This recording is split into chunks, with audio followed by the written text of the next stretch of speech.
Hey, what's going on? It's your boy BT, and we are live for the Deontay Wilder major reaction, major announcement, as it's been titled on the Premier Boxing Champions YouTube channel. Okay, so it's your boy BT. It is currently 11:28 a.m. here Eastern Standard Time. We're here in the great city of Dania, Florida. All right. At the top of the hour, Deontay Wilder will be making an announcement. He'll be making an announcement. I anticipate that it will be something along the lines of him signing an exclusive deal to fight on Showtime. Probably fighting Dominic Brazil's next fight. But we hold out hope and we cross our fingers here on True School Sports that maybe, just maybe, we will get some good news today and Deontay Wilder will be fighting Anthony Joshua. But I highly, highly doubt that. So there's 16 of you here right now. Drop your comments down below. Hold on. Drop your comments down below. I'd love to hear what you guys got to say. Let's get to the live chat. So my man, unemployed Mario Yamaski says, "Good morning, brother. Good morning, my brother. How you feeling? What do you think? What do you think Wilder's gonna do today? Everybody, just in the comments, just drop down in the comments. What do you think Deontay Wilder will do today?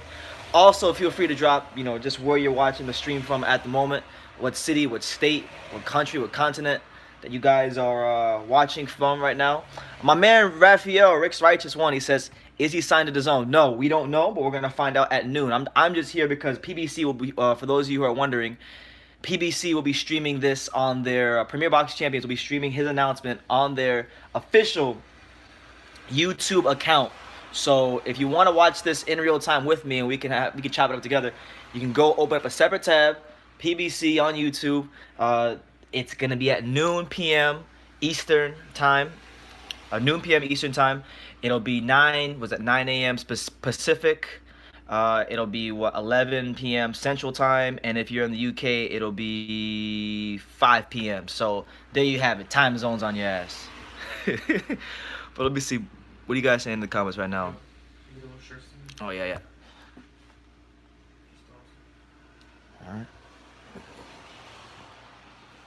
Let's see. There you go, champ. All right. Let's see. What do we got here? All right, so Darren E, what's up, champ? He says, "Boom, baby, boom, boom, boom, baby," whatever that means. Sabash Kunar, what's up, BT? How you doing, champ? What do you think? Mario says he has no clue. Left Hook said Chop says he has no clue. Well, look, I'm gonna go put this iPhone on the tripod and then we'll get set up. But you guys can keep dropping your comments. What city, what state are you watching the stream from tonight? Or tonight, not tonight. Today, here in the afternoon. What do you think Deontay Wilder is gonna do? What do you guys anticipate?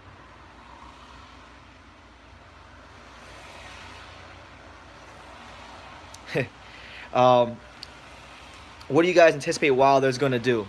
Like, I want Wilder to succeed in his career. I want these fights to happen for the heavyweight division. Hold on, let me see. See screen. The iPhone is crazy, guys. Like I'm starting to find out. I'm starting to find out how to use this thing properly when I go for these streams. I gotta start the. I had to start the streams doing things sideways because if I don't, then I turn it the other way. Then it says screen orientation is locked. So I'm getting a little more tech savvy here. But let's see. There you go. Hold on. Let's get some better lighting here. Boom. So here we are. Bournemouth, England. Big shout out to Bournemouth. Shout out to AFC Bournemouth, Eddie Howe and those guys. He will not fight age. That'll be the announcement. One of y'all said that his announcement's gonna be that he's pregnant. Y'all some fools.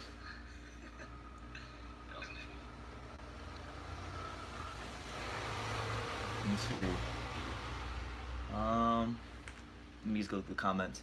Then we got Bournemouth in the building. We got the UK's in the house. The UK is always represented really well in these streams, man. Shout out to the UK. Rex, obviously, he's from Vegas. Nice little function you have here. Yeah, it is a nice little function.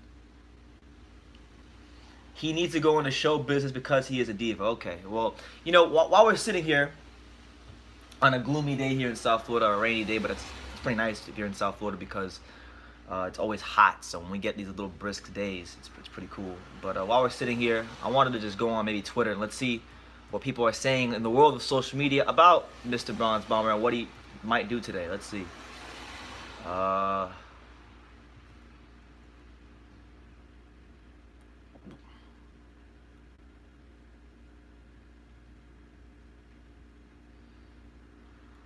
People are saying things like, "Oh, Deontay Wilder's gonna turn down this deal and it's gonna wreck Anthony Joshua's plans." You know, it's possible. I mean, I hope so. Nah, I hope so. I just want these fights to happen, man. Like honestly, like I'm just over the whole business thing. Like I'm not gonna see a dime of Tyson Fury's 100 million. I'm not gonna see a dime of Wilder's 100 million, and I'm not gonna see a dime off of Anthony Joshua's $5 gajillion he makes every fight. So at this point, we talked enough about the business of boxing. I just want to see like the fights freaking happen. Straight up, I just want to see the fights happen. But let's see.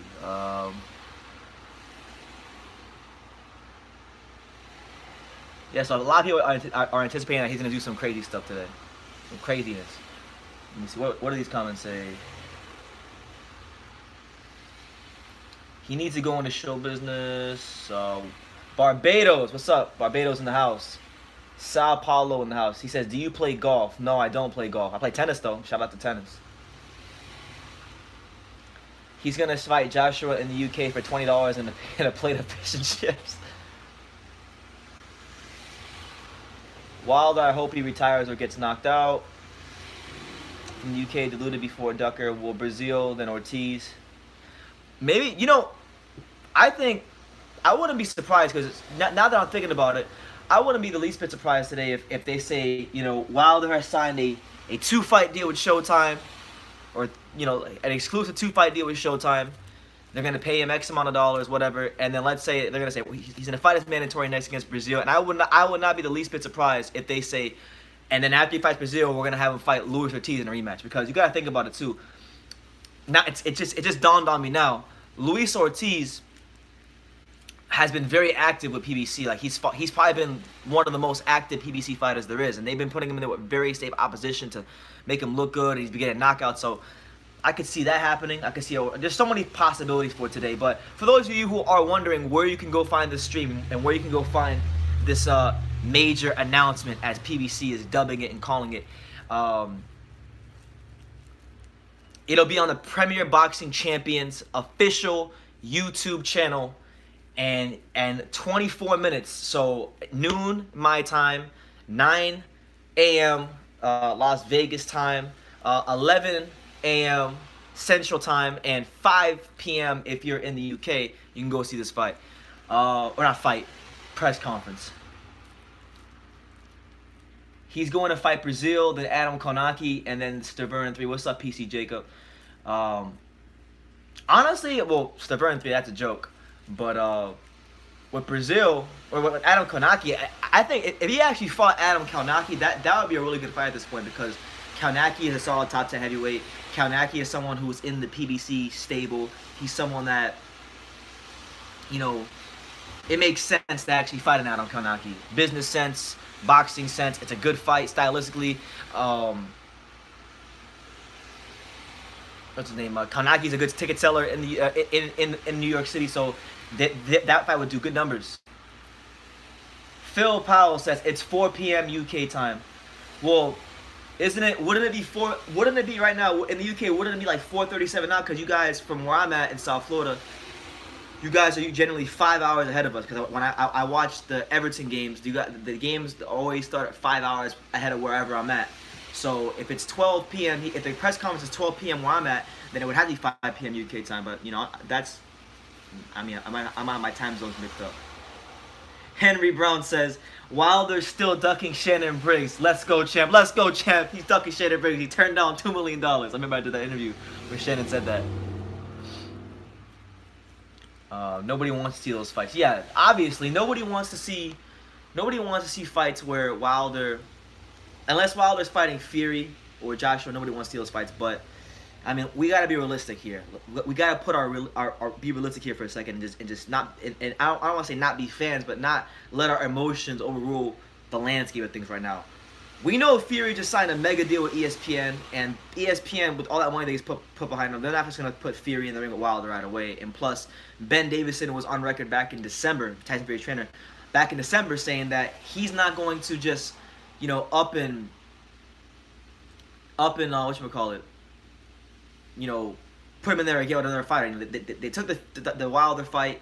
They stepped up to the plate. They delivered a good performance, but now they want to be afforded the chance to take their time and get some rounds in and regain their boxing fitness and match sharpness. And they should be allowed to do that because he fought two guys who were overmatched before the Wilder fight, and then he fought Wilder. Really, the Wilder fight was the first big fight he had in like 3 years, damn near 4. So that's not gonna happen. Joshua's gonna fight Miller on June the 1st, and then after he fights Miller, I'm very confident that the IBF will probably call a mandatory by the end of the year. He'll go fight Pulev, marinate the fight even longer. That's what I think will happen, but I don't know. We know in boxing that unification fights trump mandatory. So if Eddie Hearn and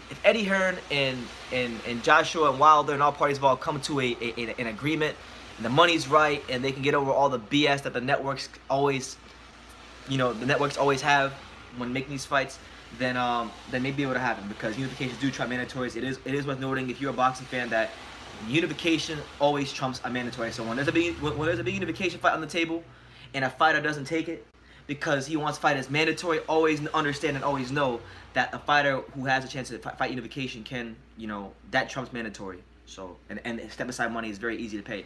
My man Tommy Temper, big shout out to Tommy Temper. He just sent me that, what was that, 10 pound super chat. So I appreciate that, man. I really appreciate that. I love the support, man. I'm happy that somebody loves what I'm doing out there, and I'm just gonna continue to grind and do what I do. But we are 20 minutes away from the Deontay Wilder major announcement, as PBC is calling it, as they're dubbing it. Also, let's say this too. I also want to let you guys know, this obviously isn't as big of a deal as the Wilder announcement, but Adrian Granados and Danny Garcia are going to be having their press conference later on, which will be at 2 o'clock my time, which will be 2 hours after the Wilder announcement. So, if this runs on long enough, I might just stay on long enough if I can find a live stream for that, and we'll talk about that as well. Sekou Mescoli says, why wouldn't he want to fight Adrian for Undisputed? That's crazy to me. And the truth be told, $120 million deal for 4-5 deal on a platform that I will pay $10 is a great deal for me as a boxing fan. Absolutely. Well, I'll say this, man. I think in boxing, what I've realized a lot of the times is boxing history plays itself out a lot. And a lot of times, these fights happen or don't happen because of the guys, not the fighters themselves, but the guys behind these fighters. You see what I'm saying? And I think, and I've been on record as to saying this many times, on YouTube. I think Deontay Wilder is very, very, very horribly managed and represented by Al Heyman and Shelly Finkel, but mainly Shelly Finkel.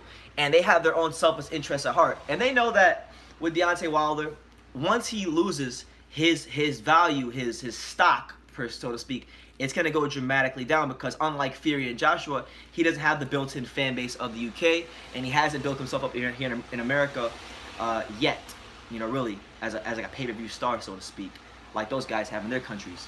So I think Finkel was just trying to milk as much as he can with Wilder, and he's keeping away from those guys because those are risky fights. But as far as, like there's no reason why he shouldn't take that fight, because it's everything you wanted, it's everything you worked for, it's everything, he's gonna get career high paydays. Yeah, I really think it's much like Shelly Finkel, more Shelly Finkel than it is Al Heyman, and Wilder's just one with the punches, and he's brainwashed by those guys.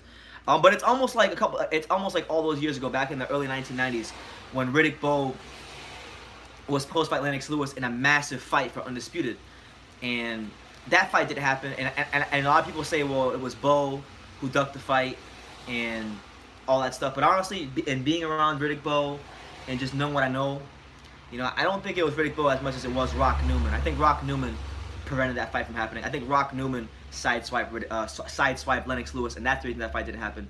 And all these years later, I think there's another, here you go again, in a different form, Wilder's version of Rock Newman, Shelly Finkel, I think is gonna sideswipe Anthony Joshua, and the fight won't happen. And these guys will go on with their careers, and then maybe later on, a year or two down the line, much like with Riddick Bowe and Lennox Lewis, they might be that second chance to make the fight happen, and then it won't happen. You know, so we'll see. But yeah, let me get to these comments. So Jasper Ram, shout out to Jasper Ram. He says Garcia, and he's talking about Danny Garcia, should fight Errol Spence Jr. I would like, you know, granted, Danny Garcia is gonna have a tough fight on his hands on April 20th. And he's got to get past that fight. But if he can get past Granados, if PBC were to make that fight with Errol Spence, I wouldn't be mad at that fight, because I think Danny Garcia versus Errol Spence is actually one of the better fights that PBC could make. I think it's more competitive than Porter versus Spence. I think it might even be more competitive than Thurman versus Spence, because Thurman, I just don't know how good he is at this point. Because he still has all the skill, he's still as sharp as ever, but you know, up here and in here, I'm not really sure, you know, where he's at, because he hasn't been active, you know, and then he's been out the ring, and you know, he got married, and you know, things change when you get married. I'm not slagging him off for being married, but I'm just saying, like, he could psychologically be a whole different fighter. We don't know until he steps in with someone that's like a big name fighter. With that being said, though, I think Garcia Spence is a good fight, because of the fact that when you talk about Danny Garcia, we're talking about a guy who is, you know, I would say in terms of his chin, probably the most granite chin welterweight out there. I mean, the guy has been hit by some big punchers. The guy has been in there with a high level of fighters, and he's never been dropped. So you can't take that into account. You got to take that into account. Also, his counter punching and his ability to counter punch, you know, could be something very, very different for Errol Spence. And I mean, it's not my first choice fight, but if it happens, I'm definitely not going to be complaining. I think it's one of the best fights out there for Errol Spence, actually, believe it or not. So yeah, like to see it happen. If Errol Spence is the truth, then why is he ducking Terrence Bud Crawford? Please answer me that. My man Henry Brown asked me that question. Well, honestly, man, I don't think he's ducking Terrence Crawford. To be honest with you, first of all, Terrence Crawford's got a fight coming up on April the 20th against Amir Khan. He needs to make sure that he gets past that. I think he will. He should iron him out. He beat him pretty soundly, but he's not ducking him, man. Like I think they both want the fight. Again, this comes down to more so of the guys behind these guys. You know, the promoters, the managers, those guys. They pull the strings, and these guys just follow suit. And you know, as long as they're getting paid, they're not gonna care. That fight is a fight that I'm not sure will ever happen. I really have my doubts about that one. Probably of all the big fights in boxing, that's the one I probably have the biggest doubts about, because there's so many reasons why. One, Errol Spence is probably of all the PBC fighters, he's the one being poured into the most. You know, they're like really putting a lot of money and investment behind him, and I think there will be a Pacquiao fight before there's a Crawford fight. I think there'll be a Thurman fight before there's a Crawford fight. And not just that, Crawford's not a big name yet, and you know, I don't think he'll really be a crossover star like that. Spence is trying to break into that crossover, you know, territory, and that hasn't happened. And it's a fight for both PBC and Top Rank, where if these guys lose it, it's not good for their stable. So, you know, I have my doubts about it, but I love to see having it. To me, I see that as a true 50-50 fight, and I really want to see it happen. Stylistically, I think it's one of the best fights in boxing, because Errol Spence, with his skills, with his boxing ability, with the way he cuts distance and commands the ring, and you know, the real estate of the ring, Terrence Crawford would have his work cut out for him. And vice versa, as with Errol. The ambidextrous boxing style of Terrence Crawford, the way he's able to switch hit, box as well from the southpaw stance as well as orthodox stance, and just all the things he's able to do in the ring. And mind you, one thing I'm not really hearing people talk about with Terrence Crawford, as far as his progression as a fighter, is he is becoming a better inside fighter. And I would even say he's becoming such a good inside fighter to the point of where I think Terrence Crawford might be the only fighter in the whole welterweight division who could actually outfight Errol Spence Jr. on the inside. I think he's the only guy that could actually do that. And that's just a bold prediction for me. That's a bold prediction. That's a bold statement for me. But that's how good I think Terrence Crawford is becoming on the inside. He has a wrestling background. He's very strong. He knows how to grapple them on the inside if it comes to that. That's why when he fought Jeff Horn, he was able to deal with Jeff Horn in such a way because Jeff Horn's only road to competing with Terrence Crawford was to roughhouse him, hold him on the inside, bulldoze him, impose that size, and wouldn't happen with Crawford because Crawford is very strong. He comes from a wrestling background. He's very strong on the inside, and not even just that, he's learned how to shorten his punches up there on the inside, and he has become a much more dangerous fighter because of that. So I would even say Terrence Crawford is good enough on the inside to actually outfight Errol Spence. So that's what it is.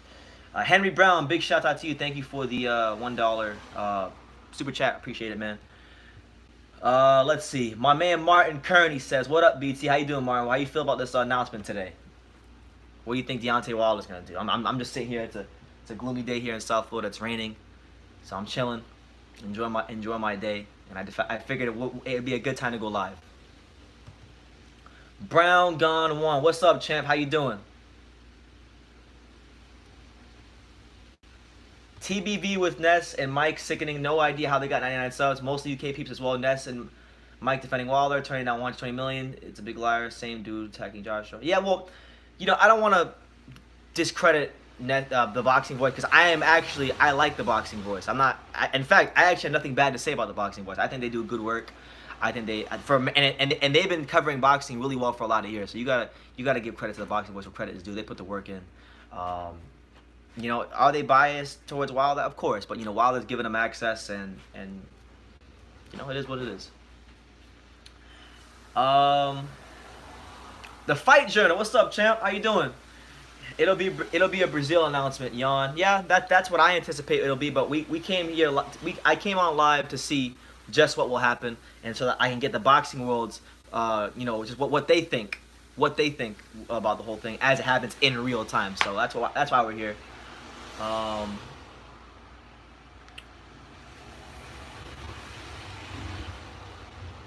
Yeah, they're gonna go on. We know that's gonna happen with the boxing voice. I've literally heard them in every Joshua video they made with regards to Wilder talk about that $50 million.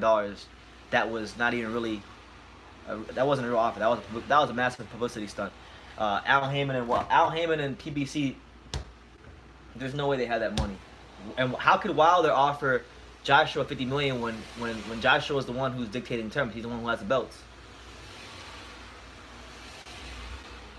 Akuma's Deception. Do you think Spence's power is overrated? People talk about him as if he has one-punch knockout power. What I'll say is this about Errol Spence. I don't think his... And I'm going to have to explain what I mean by this. I don't think Errol Spence Jr. has overrated knockout power. I think he has misunderstood knockout power. And you're going to say, Brendan, what do you mean by that? I'll tell you what I mean. So, Errol Spence Jr. has a reputation for being a knockout artist. As he is a knockout artist, he's one of the best finishers in all of boxing in any weight class. But where I think people get it misconstrued is that he has one-punch knockout power. But he is... Now, can Errol Spence Jr. get you out of there with one shot? Yes.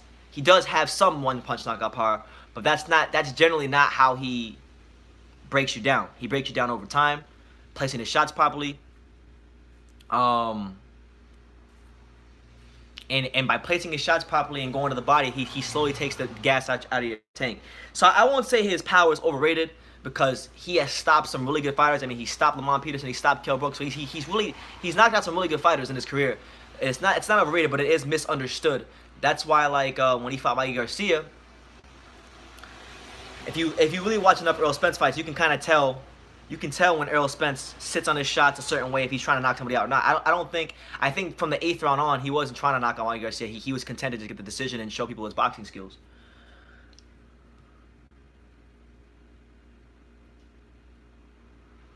I think if Errol Spence fought Danny Garcia, I don't think Errol Spence would stop Danny Garcia. I think he'd probably outbox him. Outwork him too. Because Danny's so durable and Errol breaks you down. Let me see. We got a lot of comments coming in. Haka Mustang, what's up, True? I think Wilder's gonna stick with PBC and Al Heyman's slave contract. Yeah, I think today what we're gonna hear is that he's fighting Dominic Brazil, and that he's actually signed an exclusive deal to fight on Showtime. And what that's gonna do is it's gonna create another roadblock into making any fight happen, and he'll not have another built-in excuse not to fight Joshua or Fury.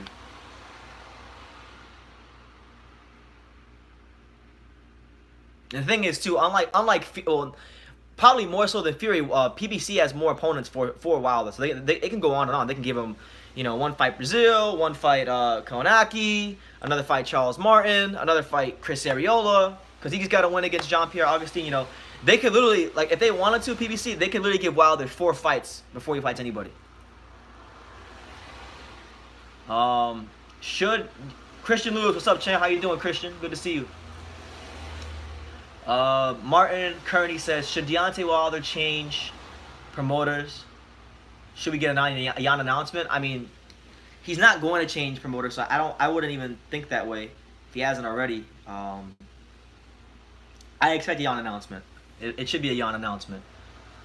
Hawker Mustang, I used to listen to TVV all the time, but back in like 2015, I couldn't take the PBC shilling anymore. I never listen to them now. Yeah, well, I usually, if I go to PBC, I go there more, not PBC, if I go to Boxing Voice, I go there more to watch like their exclusive interviews when they're at fights, not so much the podcasts. And honestly, like, even their interviews have declined in a lot of ways ever since my main man, 50 grand, Sean Zattel left the Boxing Voice and went to Fight Hype, because Sean Zattel is one of the best in the business, and y'all go check out Sean Zattel over there on Fight Hype. Boxing Voice has become a PBC cesspool. They're no different than PBC in my eyes. Okay. Can't argue with that one. Southpaw Films, let's keep it honest. Boxing wants Joshua as the face of the division. Flat out. Fury has already beat Wilder, so he's now the people's champ. The belt don't mean nothing. He'll make the riches. He'll make his riches. Yeah, you got a good point, man. I'm sure when you're talking about boxing, you're talking about boxing as far as the higher-ups, the execs, the people who pull the strings behind the scenes.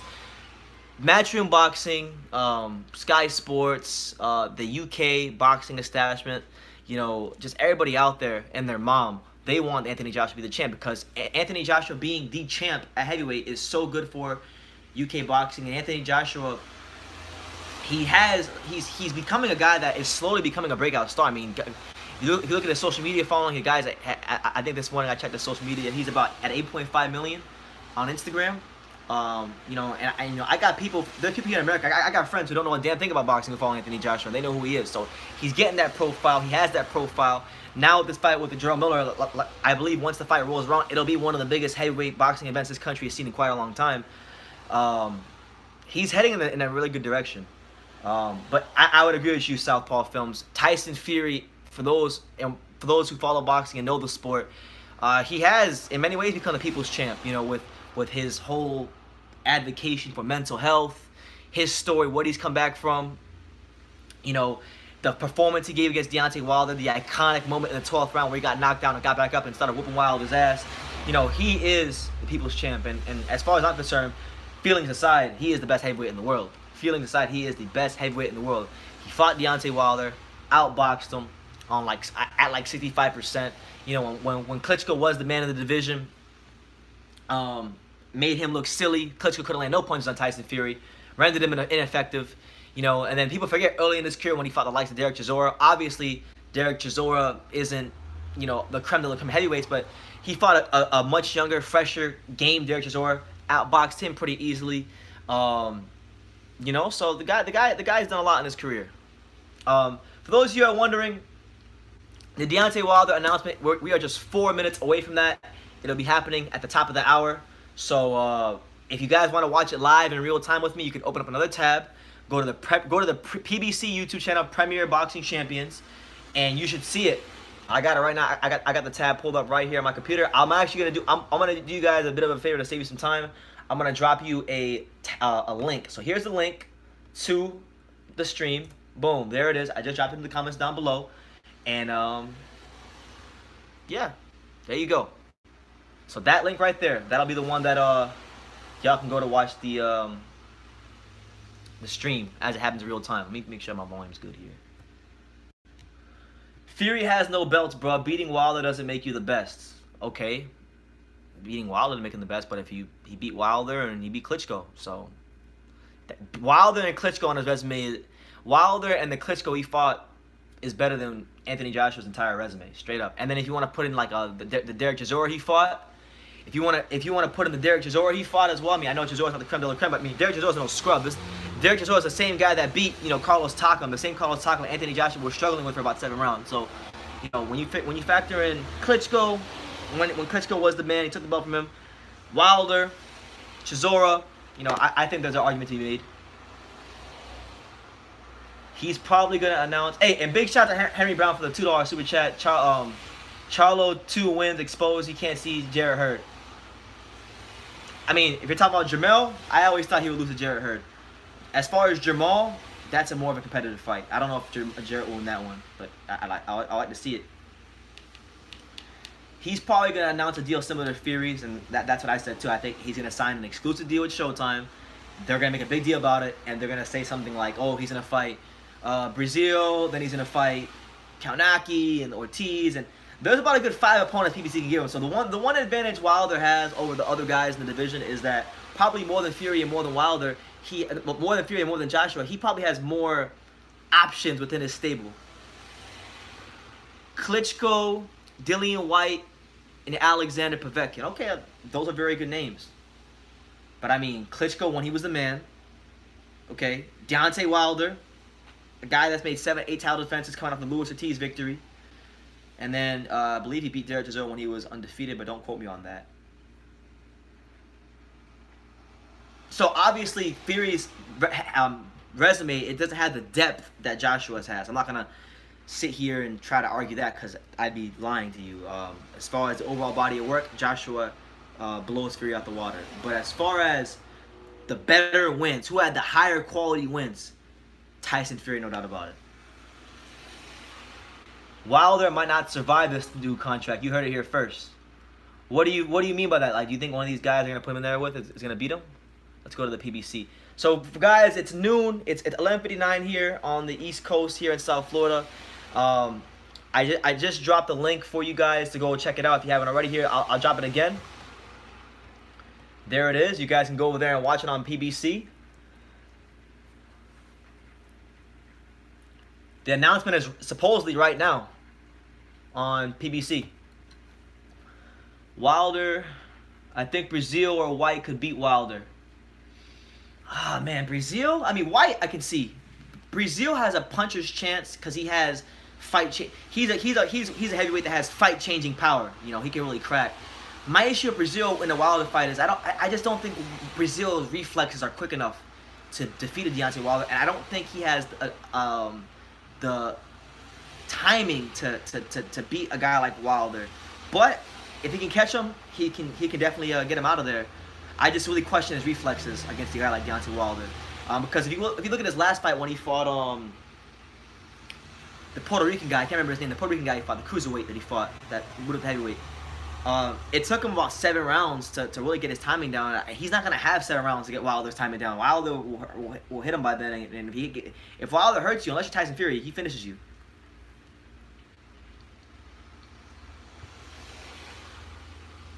So we're still waiting so it is noon now. It's 12:01 actually. PBC's late, so we're still waiting for them to get their stream started over there on PBC. But I gave you guys a link, and I'll be talking to you guys as it's happening in real time. To get to the comments though, is Wilder controlled or even threatened by his puppet masters, or just scared to death of being humiliated by AJ? I think it's really he's controlled and brainwashed by Finkel and Al Heyman. That's what I think. And honestly, I just think he's content to get whatever they give him. I feel Povetkin and White would beat Wilder. So I would not say beating Wilder is a big achievement. Well, beating Wilder is a big achievement because we know his resume sucks, but prior to 2018, his resume is horrible. But when you talk about Deontay Wilder, you're talking about, and this is not to be argued, you're talking about the biggest one-punch knockout artist in all of boxing. Any weight class. And when you look at it in the context of the fact that Fury fought this guy, his first significant fight in 3 years and some change, to outbox that guy is nothing short of impressive. And, you know, Wilder actually, his stock in my eyes, even though he lost, his stock went up because of the fact that he showed that his power carried into the 12th round. And on top of that, when you talk about earlier in 2018 when he fought Luis Ortiz, that was a fight people thought he was going to lose, and he was getting outboxed, and he showed skills in that fight. The first knockdown he scored in that fight was off his back foot and throwing a right hand, and it landed flush on Luis Ortiz and knocked his ass and put him on his ass. And you don't land punches like that if you don't have skills. And a lot of you guys say his boxing skills are shite, like Carson Carlton Palmer says his boxing skills are shite, and yeah, they're not up to par. But you know, he's fought the fights that have worked for him in his career. I mean, the guy, as bad as his boxing skills are, he found a way to medal in the Olympics. So, you know, he's not as good of a boxer. I'll put it to you guys like this: Deontay Wilder isn't as good as the LDBC makes him out to be as far as his boxing skills, but he's not as bad as his haters make him out to be. He's somewhere in the middle of that, because you don't make the Olympic team boxing for 2 or 3 years, okay, and then win a bronze medal and be a trash heavyweight, not have any sort of boxing skills. What do you think about the LDBC? Talk about Wilder fanboy. Sheesh. Well, to be honest with you, I don't really watch their videos much anymore, so I can't even say what they're saying. But many channels from the LDBC, to put it nicely and to put it very mildly, are a piss stand on the sport of boxing. But that's just the blunt truth for me. He showed Heyman had the ref in his pocket. Talking about in the Ortiz fight when he punched Ortiz behind the head a couple times, and Ortiz probably should have got a stoppage in the 5th or 6th round. I mean, I could see the argument for that. You know, he definitely got away with some stuff, but you know, it's boxing. Fighters get away with things all the time. Is it right? No, but I mean, Andre Ward got away with all kinds of stuff. I mean, you got to deal with it.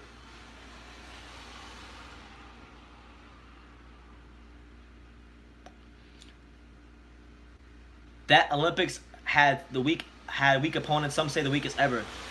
Yeah, that was a pretty weak Olympics, but still, for those of you who have spent any time in amateur boxing, I mean, in America, right? Like I know American amateur boxing isn't like, we're not in no golden age or anything like that, but it's extremely hard to make the Olympic team. It's very, very hard.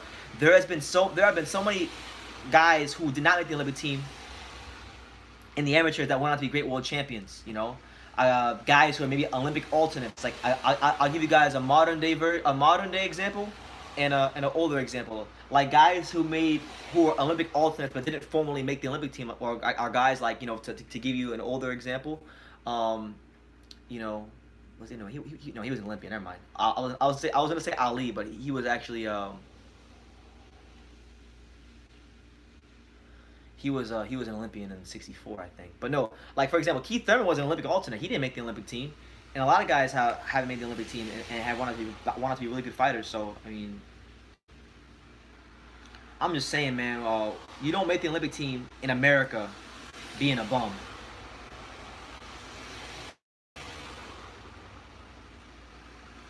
Bro, want to get views? Upload Marcellus Wilder getting sparked. I can't find any vids anywhere of him getting sparked. Nobody can find videos of him getting knocked out, to be honest with you.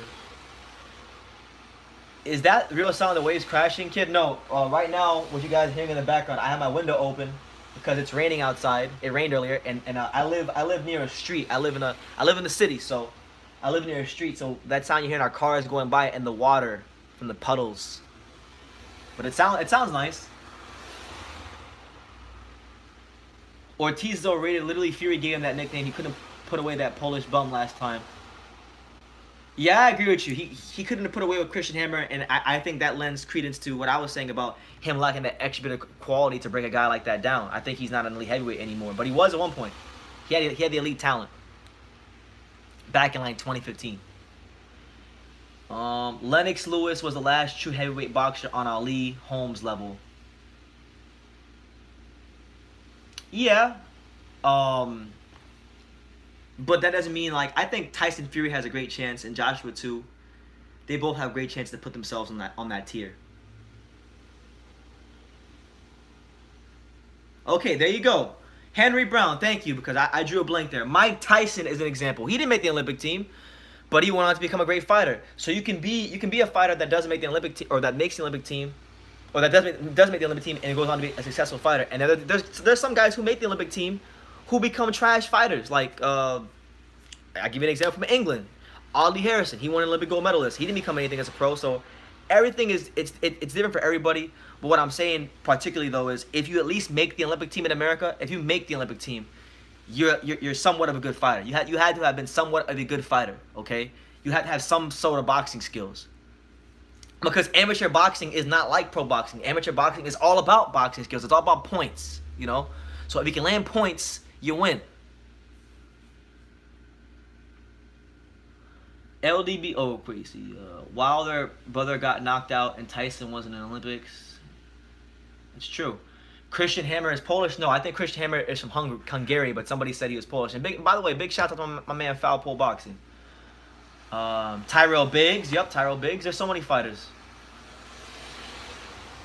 Fury got robbed against David Price. That's why he didn't go to the Olympics. Yeah, it's true.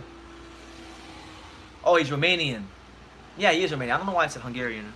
But yeah, Fury got that was a controversial fight in the amateurs where Fury got robbed. Can we be sure that Fury hasn't ducked the Klitschko and Wilder match because maybe he ain't as big as his mouth is? Well, when he fought Klitschko and the rematch had happened, that's because one, that's when all the mental health problems had began, and they were apparent before that fight was even signed.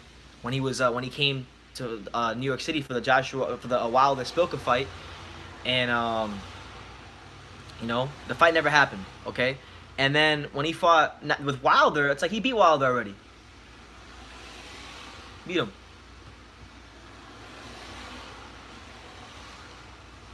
Major announcement at noon. Okay, well, for those of you who are wondering, the PBC announcement, it still hasn't even started yet. They're actually late. So I'm gonna assume that Deontay Wilder and his team they're at the Barclays Center right now, and they probably showed up late. Something's happening. What are the chances Wilder wears a flamboyant Matador jacket or flaming Sicilian Mafasio dress shirt? Wilder always has a crazy little getup there. I think that the chances are pretty high. Pretty high. Hawker Mustang, he says, didn't amateur boxing adopt pro boxing rules now? They're trying to make it more like pro boxing, but no. Amateur boxing is still scored on points. And there's like 3 or 4 rounds only.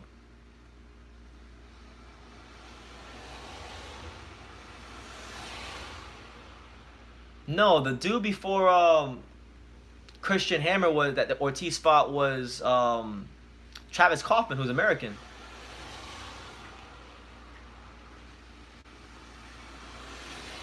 Wilder's ducking his own press conference like he's ducking AJ. Ed the Sock, what's up, Ed?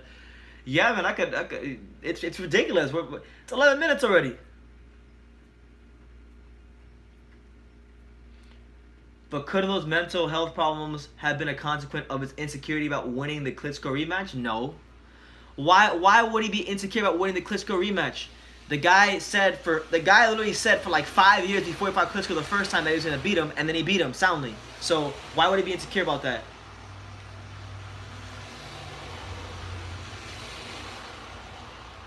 Let's see. Any chance Wilder announces a $100 million deal with Showtime or Fox? That's always a possibility. Let's see. Mr. Boxing today. Hold on. First of all, let me give a. I don't got a cap. Hold on. I don't do this for anybody else, but because I'm such a I don't want to call myself a fan because we're me and him are cool. Like we talk about boxing. We talk about boxing frequently over the years. But I have so much respect for this man's channel that I had to go get a cap so I could give him a tip of the cap to my man Mr. Boxing today. He's here. Let's get to his comment. He said Bone Crusher Smith, Hasim Rahman, Tim Witherspoon, Tony Toast, Greg Page, Weaver, Larry Holmes, all won a version of the heavyweight title without going to the Olympics. And you know what? Let's camp out there for a second. The Eastern Assassin, Larry Holmes, the guy who, in my humble opinion, and I know it might be an unpopular opinion to many of you that are in here, but Larry, and I'll make a video about this one day, but Larry, the Eastern Assassin Holmes, in my humble opinion, is the greatest heavyweight who ever lived. Better than everybody who ever lived. And I think the prime version of him beats any heavyweight who ever lived. He didn't go to the Olympics, so what does that tell you, Wilder is the worst heavyweight champion currently. He ducks his own press conference. I mean, I would agree. So I think he's the weakest of the three. No, technically there's two, but if you want to put any stock into the lineal belt, there's three champions. So of the big three at heavyweight, he is the weakest in my opinion as well.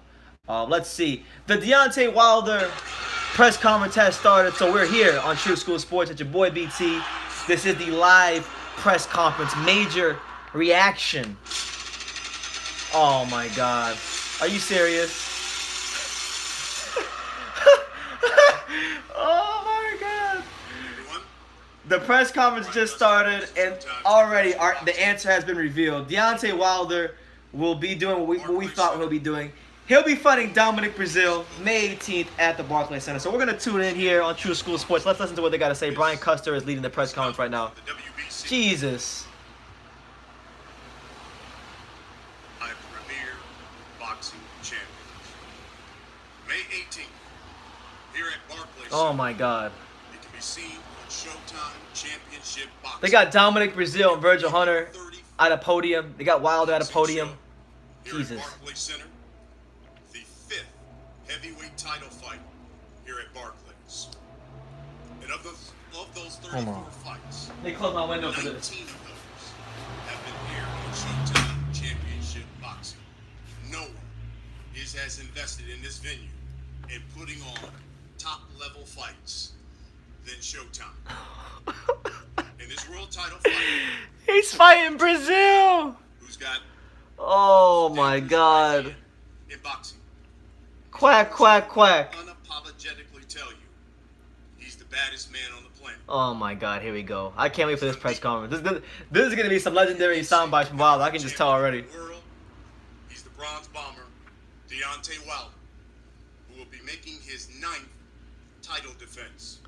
Marciano is, without a shadow of a doubt, a top 10 heavyweight. Anyone who tells you otherwise is tripping. He's trouble. Got that name for a reason. Dominic Breazeale. 20-1 I'm going to get to you guys' comments, but I really wanted to zero in on this press conference. by knockout. It was insane. Like, the stream, for those of you who are just funneling in here, the stream started, a big Showtime logo popped up, Wilder's face popped up, and then they started playing clips of Dominic Breazeale, and then the camera just pans into the podium at the Barclays Center, and you see Breazeale with Virgil Hunter on the right, sitting all serious. You got Wilder on the left with his team on the sitting all serious. Brian Custer's talking right now. I'm waiting to see if what they're gonna say, if they're gonna address Joshua or anything like that. I doubt the Showtime execs or Brian Custer will, but we'll see. Steven Espinosa's going to the podium, so I'm gonna shut up here for a second and just focus on what he has to say. We are thrilled to be bringing you Deontay Wilder versus Dominic Breazeale on Showtime. It would be an understatement to say that there's been a lot of speculation regarding Deontay's future, and we are proud to have it back on Showtime. And one of the main reasons that this fight is back on Showtime is Deontay Wilder. It was The pay-per-view was on Showtime. for the sport, for his fans, for the entire. He never left Showtime, Steven. This fight be available not on pay-per-view, but on Showtime without the high price tag. Well, that's good. I appreciate that. So for those of you who are wondering, it's not going to be on pay-per-view. So at least there's one positive there. Reason we are standing here today announcing So I appreciate that. fight on Showtime. And on Showtime is where this fight belongs. We are the home of premium boxing, the best talent, the biggest fights, the most consistent slate of high-quality boxing, month in, month out, the biggest fights. This is where a world heavyweight championship fight belongs. You're on Showtime. Let me see. Let me get some of these comments you guys have. This will be Deontay's 12th appearance on Showtime and Showtime pay-per-view. Holmes was undisputed. What are you talking about? Something special. Larry Holmes was undisputed. Recently, ESPN named its World Fame 100. The most talked about, most I'll famous research it at some point, Henry. Not right now, though. based on Google searches, social media following, endorsements. Deontay's ranked number 34 in the world. That's 2 slots behind Tom Brady, and that's higher. I'm not even surprised. It's just funny that it's happening now, and it's the way like the press conference was presented. Like, you see the stream, you see a picture of Wilder, and then all of a sudden, boom, you can see a highlight montage of Dominic Brazil knocking somebody out. Maybe Deontay. It's not a bad fight. I don't want to completely just shit on the fight and say that it's horrible, but it's when you compare it to the fights that people are clamoring for, but there's really only it's really leaves a lot to be desired. Has all the info, knows all the factors, knows all the consideration, who's in a position to make that decision. That's Deontay. And what people fail to appreciate, what they fail to take into account, is that Deontay knows what he wants and what's important to him. And one thing that he values very highly is independence. Independence. So that's the substitute word now for ducking, or we're calling it independence. Not to a network, no one. He is an entrepreneur. He bets on himself like all the great champions have.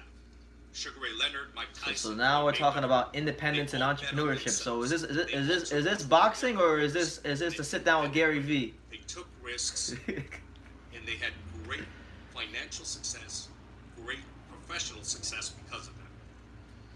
And of course, with that comes criticism.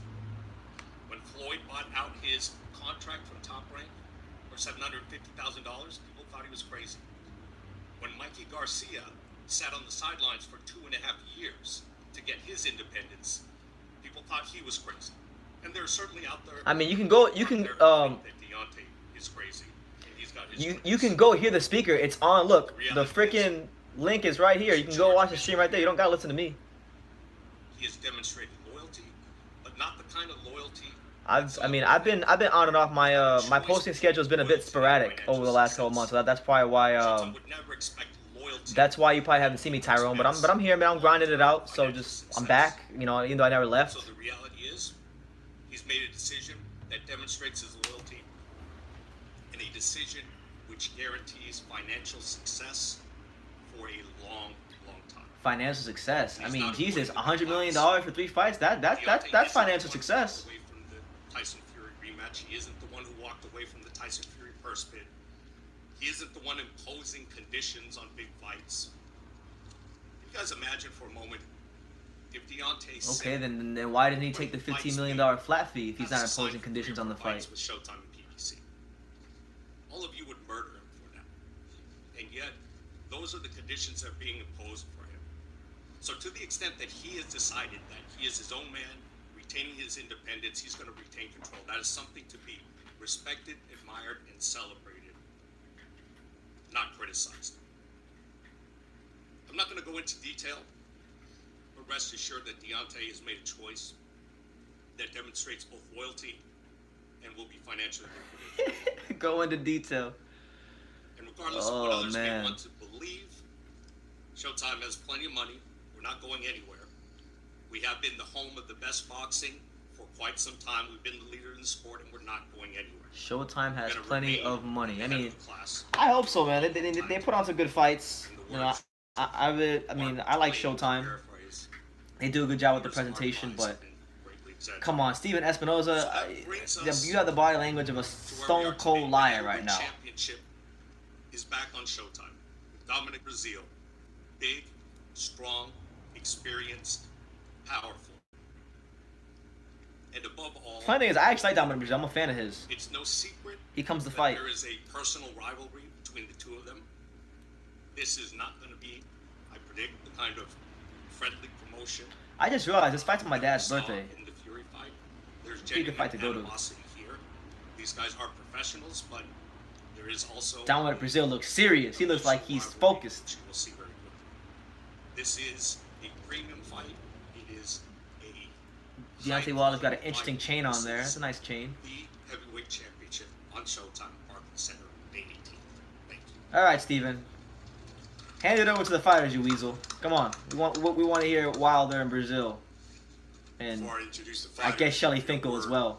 Yo, any reporters that are there right now, because I see a gang of cameras, they better be asking Shelly Finkel why they turned down the AJ He's been trained $100 million deal to fight on the zone. Trained a number of champions.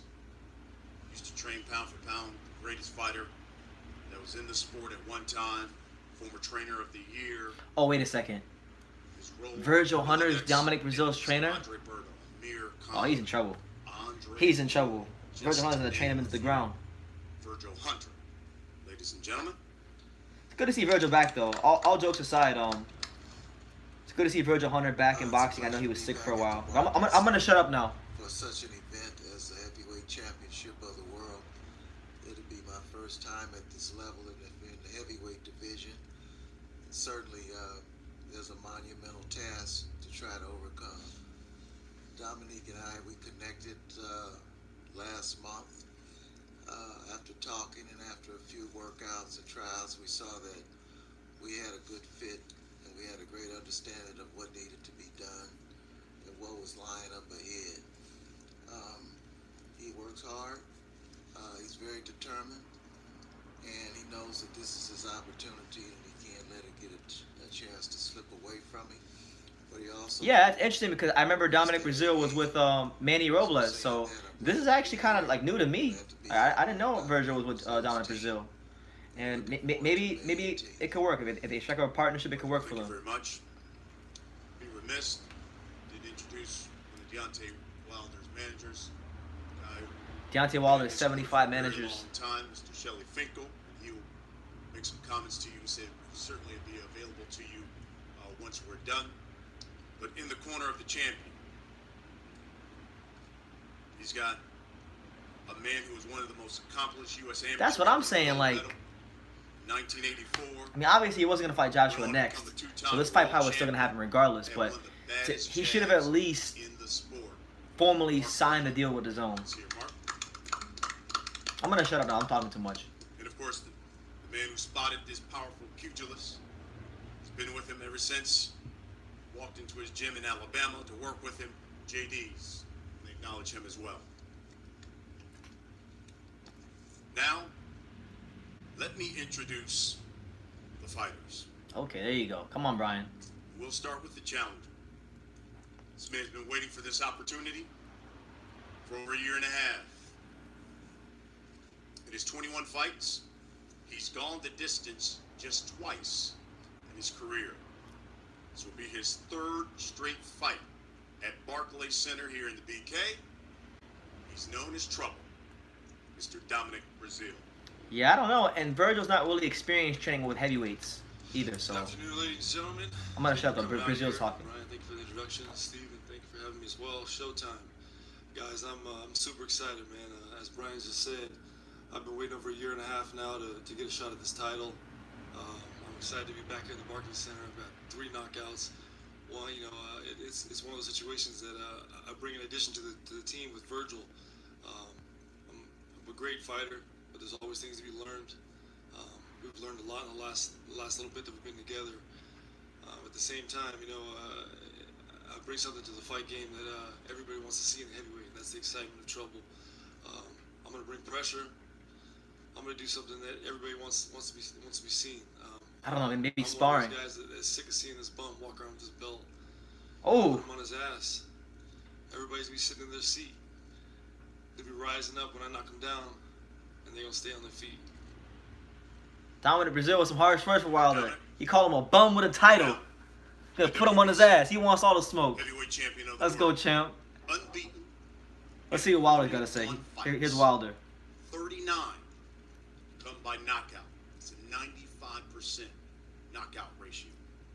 He has had more consecutive, successful title defenses than 87% of the 92 fighters who've been called heavyweight champion of the world.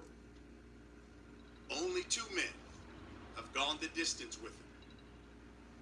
Berman Stavern, and we saw what happened to him in the rematch. And Tyson Fury, who got dropped twice in their fight. This will be his 4th fight here at Barclays Center. There's 3 other opponents. That didn't sound here at convincing at Barclays, all. Knocked out in highlight reel fashion. Wait, well, Brazil's kind of monotone, so normally he says things they don't sound convincing, but he's being serious. I sense the guy that believed what he was saying, but I'm gonna shut up now because Wilder's speaking. Here he go. He's standing up. Deontay Wilder's standing up. Let's go, champ. He's standing up. Good afternoon, ladies and gentlemen. I mean, it's a pleasure to be back here at Brooklyn, back here at the Barclays Center.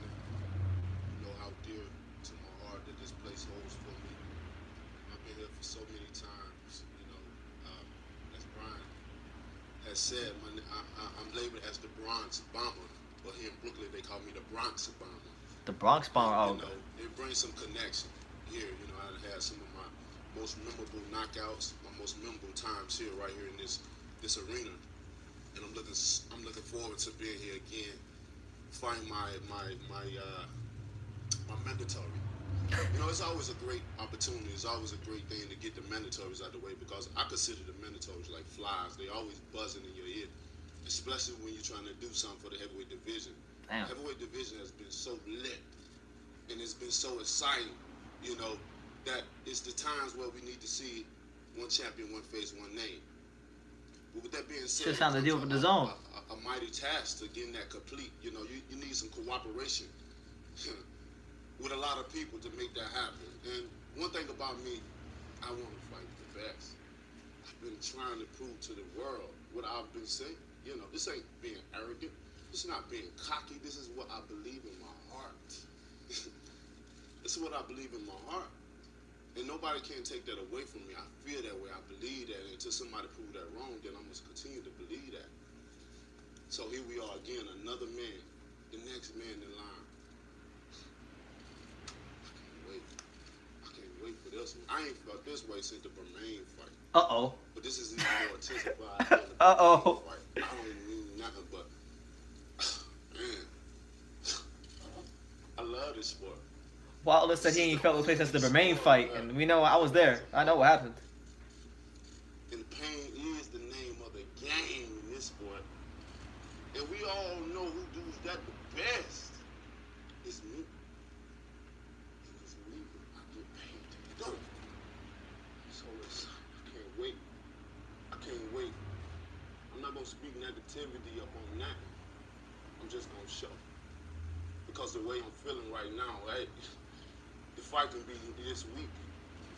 I'm ready. I'm always ready. As a champion, you must stay ready because you have contenders, you have mandatory, you have guys that's ready. I don't know how he's been preparing. I don't know what his mindset is. I hope it's in a great place. I hope he's trained, you know, his damn hardest. I'm glad he got Virgil on his side. Maybe he can show him a little something different. Maybe not to get knocked out. Maybe that's impossible to do. Every man I face, they land on the canvas. And I'm going to continue to do that. Because I have a special reason for sauce to do that. There's no man that's been good in the ring. Who's good. I bring the excitement in the heavyweight division. I hold all the keys in the heavyweight division. I am the man. Did he just say he holds all... What? And I say this with all due respect. Babe, he's I say posturing. this Wilder's doing a good job posturing as the man of the I say division. this with very much so confidence. I am the man. I'm the puzzle piece. I hold all the keys here. He said he's the puzzle I'm piece. really excited. Okay. Ain't no other fighter doing it. Speak it, believe it, receive it, champ. Knocking guys out. Do That's you. what you pay your money for. You know, it's good to see 12-round fights with skill and some will, but nobody really want to sit in their seat for 12 rounds. You want to see somebody's brain get knocked out of their head, and I'm literally trying to do that. I'm trying to give you something that you ain't never seen before. And if you're trying to see that, then you better bring some glasses if you don't like guts and blood spilled all over the place. Because I'm trying to make it a PG-13 up in this place. I can't wait. This is the moment. This is the time. And this is the right fight for me. Of course, he's a mandatory, and you know we've seen many things. And Yeah, like said, I think it's gonna happen, man. people I think you're right. I think Mr. Boxing today is right. And I don't have to say what's the big fight is. Everybody want to see it. We understand that. He won't even say Joshua's Certain name. things that we have to do. He's a mandatory. I can't go around it. Dude won't even say Joshua's name. He said we know the big fight is. I'm not gonna say his Got the name. Opportunity, and here it is. So we can only take one fight, one step at a time, and enjoy it. Enjoy this. Enjoy it. I want to enjoy it. I love It's boxing. gonna be a massacre. I can't wait.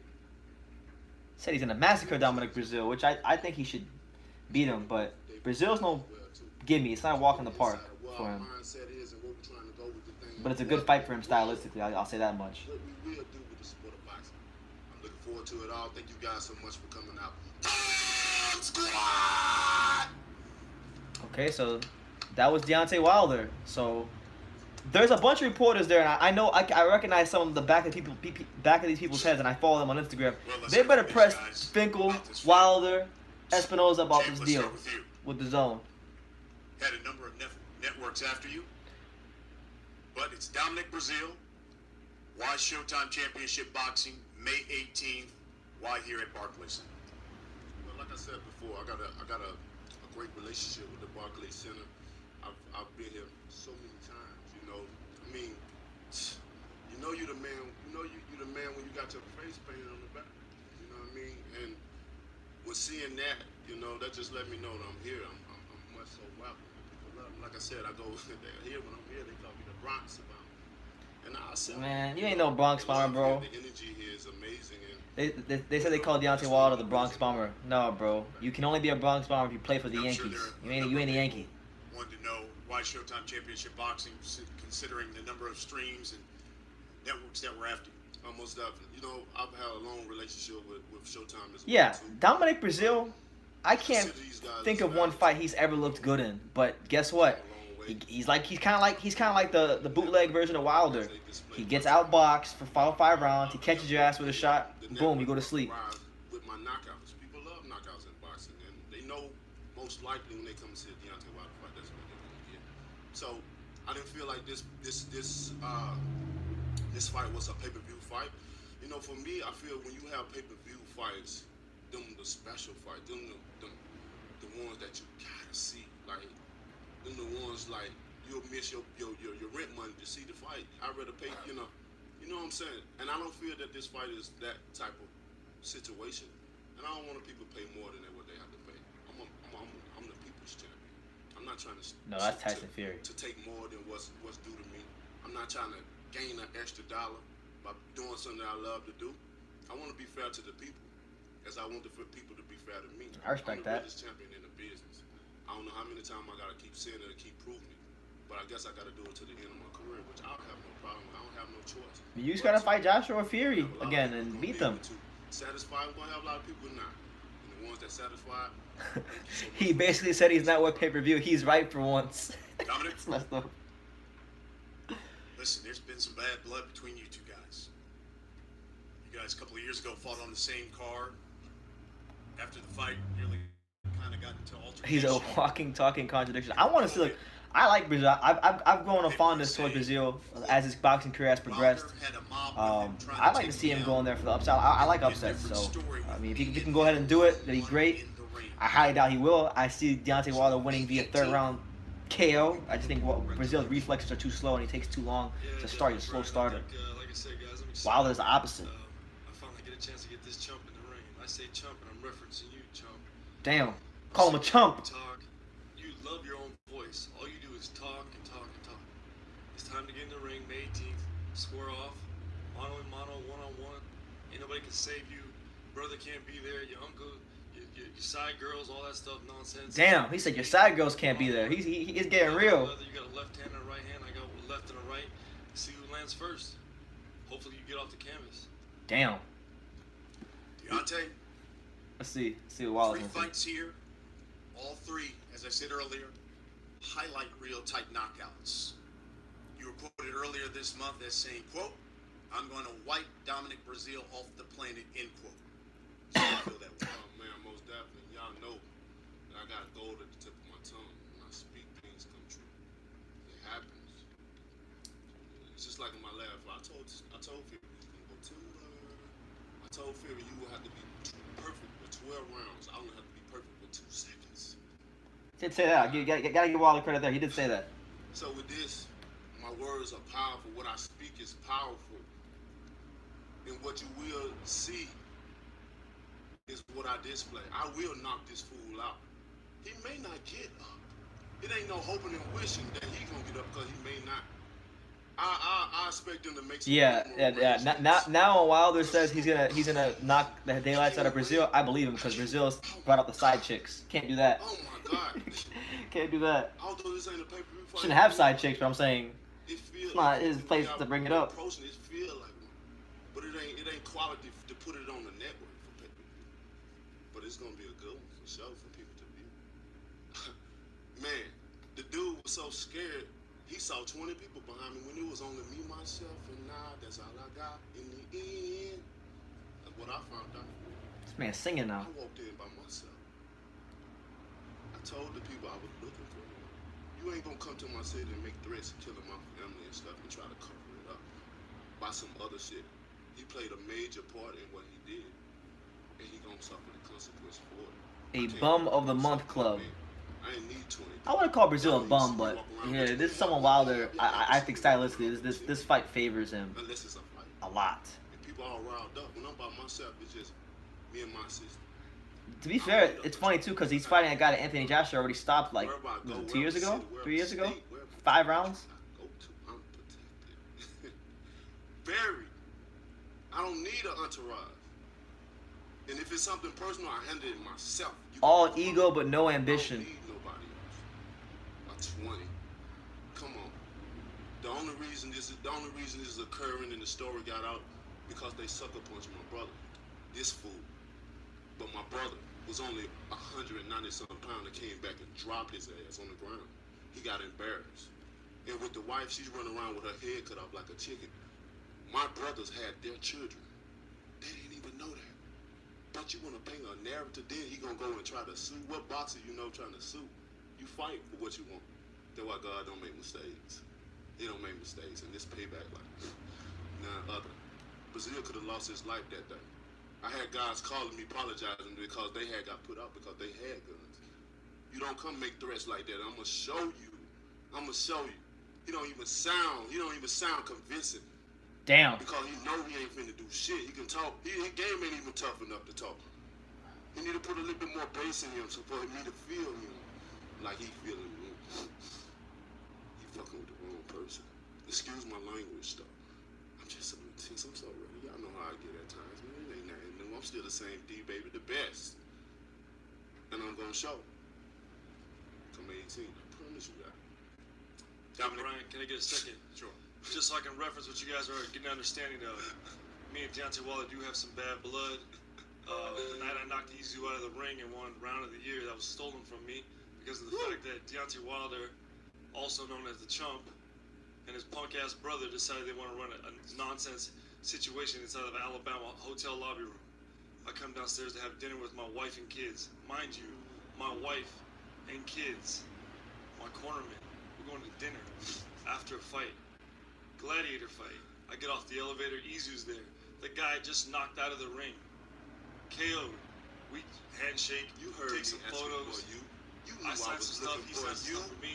You can tell when I came in there and seen your face, you Deontay saw you, Wilder, thought you saw a also known as the ghost, Chump, boy. is You walking knew straight I was towards me. looking for you, and I told you I was gonna find you. I want to give him a chance to, congratulate him. He defended his title, and now he's in my face. Dominic Brazil just ignoring Wilder.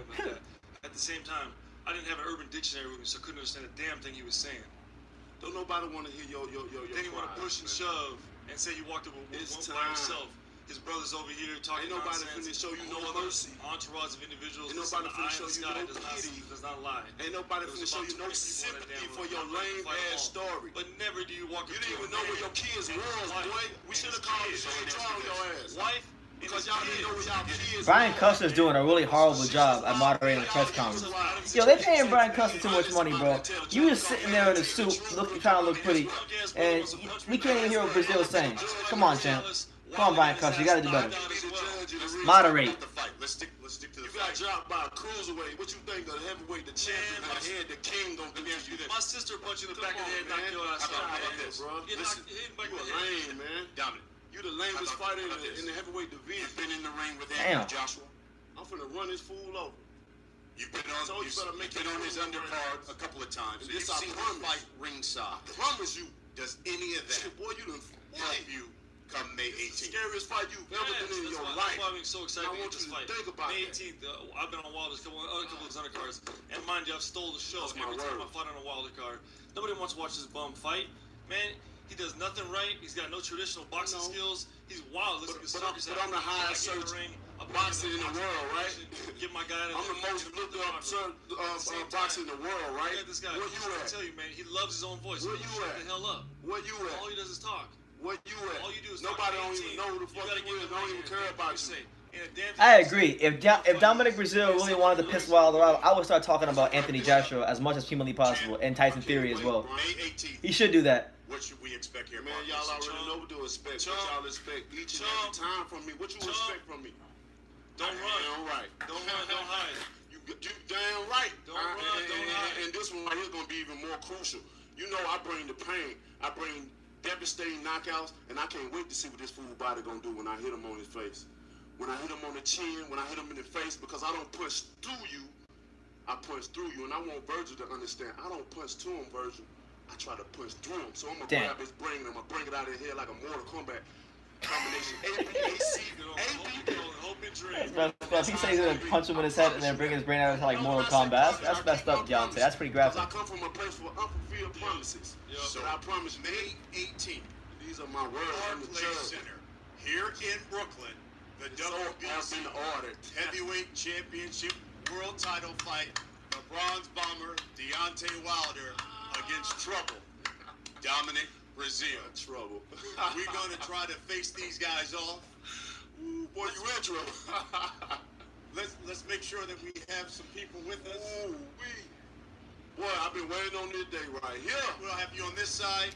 Dominic I've been will have waiting you on on this this. side. I've been waiting on this. I tried to stay away. I tried to do the open thing and try to be the champ and try to fight the best. I gotta get the fly out of my ear. You call this man a fly. I gotta get the fly out of my ear. What bag?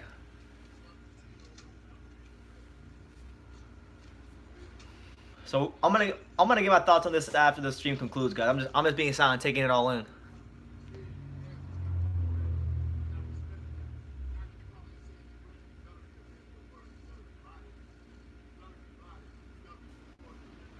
Wilder won't shut up, bro. I'm not gonna lie, Wilder needs to shut up. Like, he's gonna just like, dude, just do the damn face off.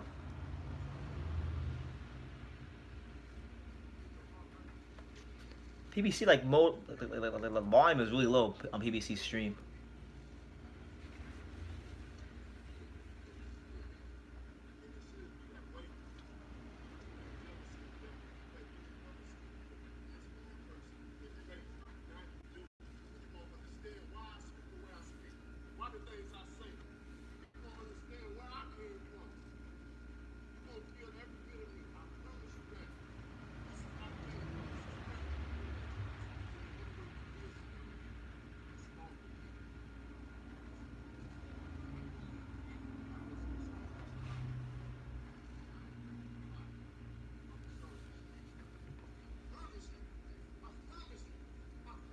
Deontay Wilder is doing a lot of talking right now.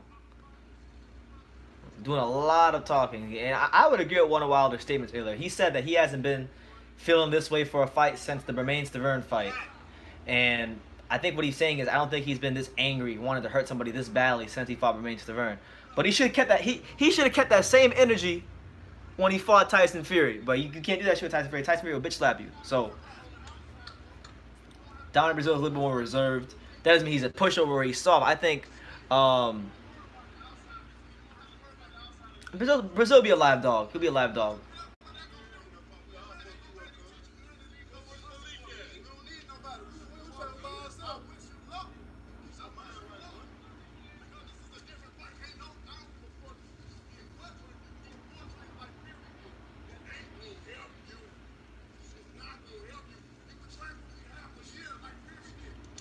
He could never step to AJ like that.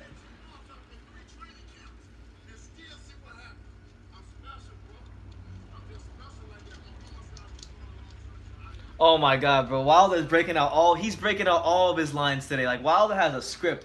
Like he has things he says all the time. Like one of my favorite things he always says. He just said it now. He just told Brazil, "My grandma told me I was anointed by God." I don't know if y'all ever heard him say that. Where he's like, "My grandma told me my grandma wouldn't need whoop me because I was anointed by God." Like he just told Brazil that.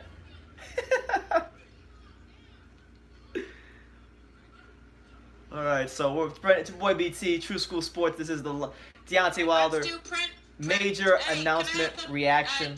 Okay, the major announcement was that he's fighting Dominic Brazil as I expected. So I think that it concludes the press conference, but I'm not sure. What time is it right now?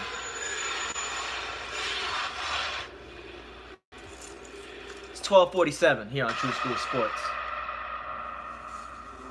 It's 12:47.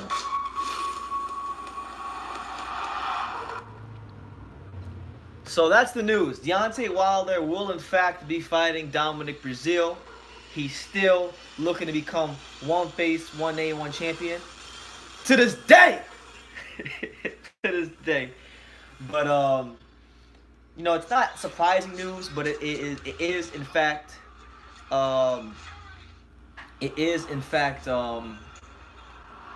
disappointing, because as a boxing fan, as someone who is optimistic, I was hoping that the news would be, I was hoping that I would see him at a table with Finkel and his team and a big ass pen, a bronze or platinum,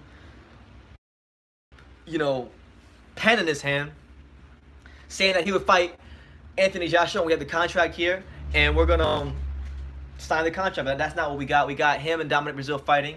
Is it a bad fight? No, but is it bad in comparison when in the context of the fact that we there was that hope for the DAZN deal? Yes, it's very, very bad. But let's talk about the fight for a second. Let's remove the Fury and Joshua side of things. Let's remove all that for a second here on True School Sports. Let's just talk about Breazeale versus Wilder. Now, it's a good fight. In the sense that, both these guys, I would say both these guys are very similar in the sense that they are guys, they're both fighters who are not known for those boxing skills that somehow managed to make the Olympic team. They both, did Brazil make the Olympic team? I don't know if Brazil made the Olympic team, so don't quote me on that. But they're both guys that in many of their fights, they get outboxed early on, and they find that one shot and they stop you as the fight progresses. I would say the biggest difference between Wilder and Breazeale is athleticism and reflexes and speed, okay, which is a lot of things, but athleticism, reflexes, and speed. I would say Dominic Breazeale in many ways, and does not to disrespect Dominic Breazeale, but he is like the bootleg Deontay Wilder. He's like the lesser version of him.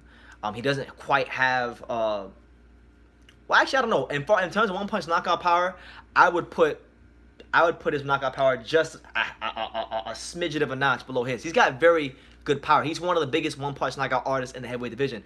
Breazeale's only problem is he's slow, and it's very hard for him to land because he's so slow. He's so slow.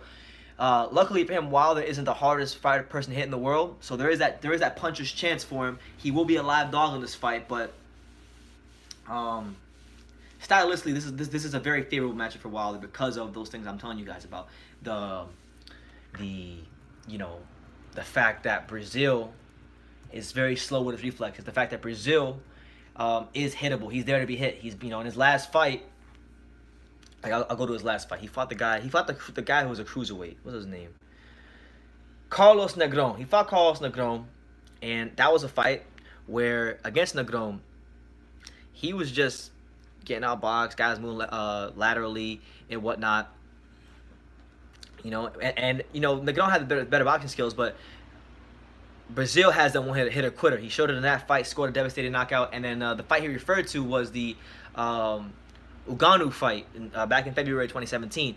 On that fight, he won round of the year. It was one of the knockouts of the year, and he's got that in his locker. He's got that in his skill set if he can land it on Wilder. It's just, will he land it?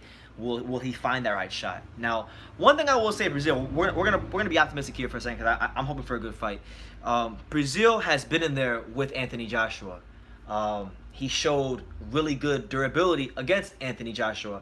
I was actually wrong. Breazeale didn't go 5 rounds to Anthony Joshua. He went 7 rounds to Anthony Joshua. And Anthony Joshua, his speed was clearly much, much greater than Breazeale's. But Breazeale showed that heart to actually stay in there with Joshua. I think he's, in my opinion, I think he's fought a better fighter. He's fought someone better than Deontay Wilder and Anthony Joshua. Is Anthony Joshua the punch Deontay Wilder is? Not quite. But he is a better, more skilled fighter than Deontay Wilder. And if I was Breazeale, if I was in his shoes, I would take confidence from that, and I would just move on. I'll move along like that, So people also got to understand this too. Breazeale has someone that, when we look at his last 3 fights, right? He's won since the Joshua fight in late 2016 or middle of 2016. Since that Joshua fight, he has won his last the 3 fights after that, all by stoppage, all of them. And people forget that with Breazeale, that fight against Ngannou, the black Polish heavyweight, Ngannou was supposed to be the next like big thing at heavyweight. People don't talk about him now, but he was.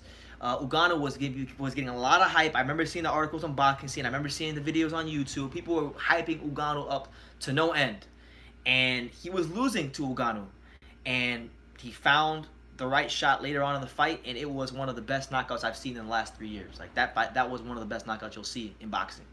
So that fight propelled him. You know, that fight really got him going.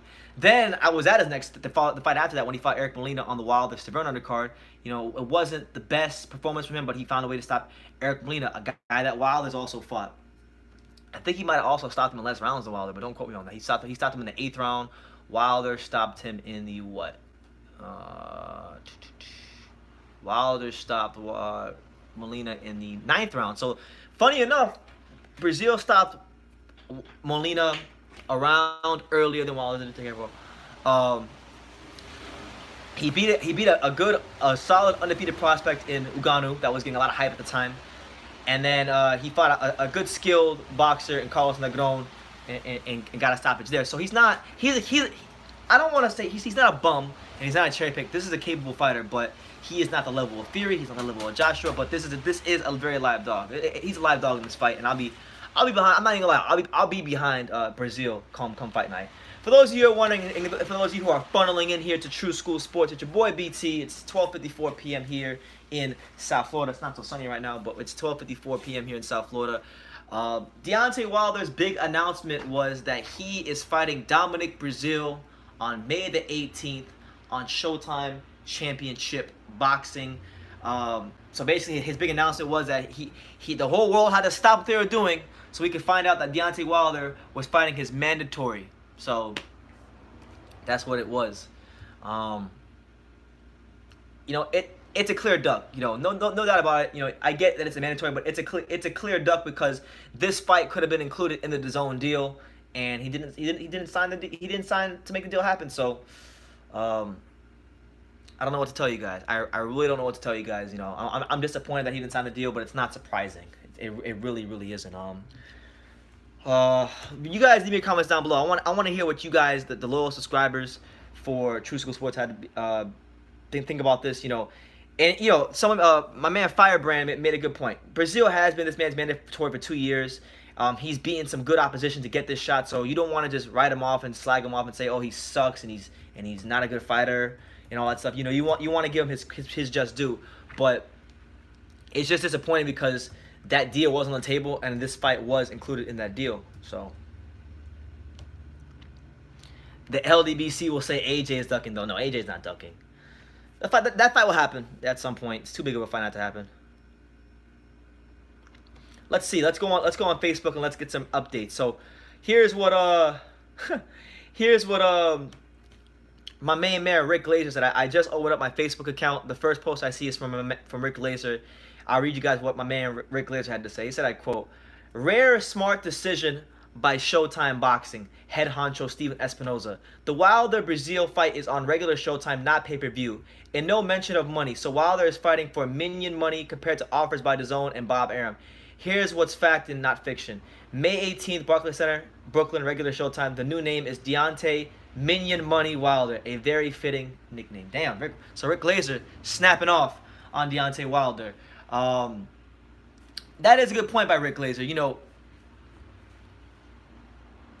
that is a good point by Rick Glazer. You know, this fight is on regular Showtime.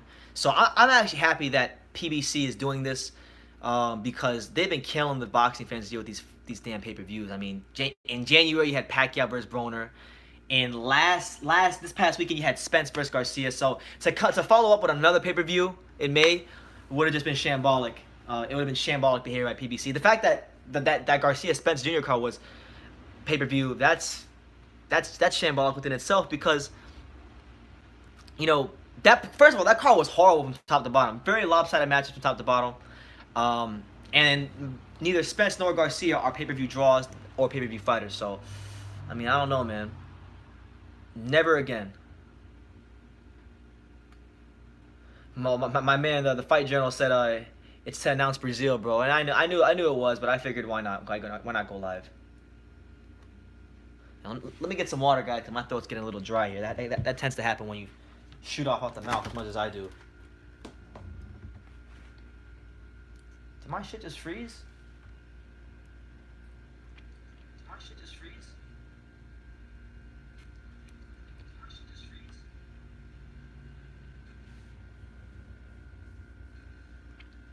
Yo, why the hell is my thing?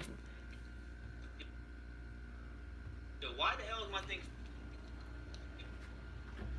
I don't know why my picture's freezing, because I'm on the iPhone.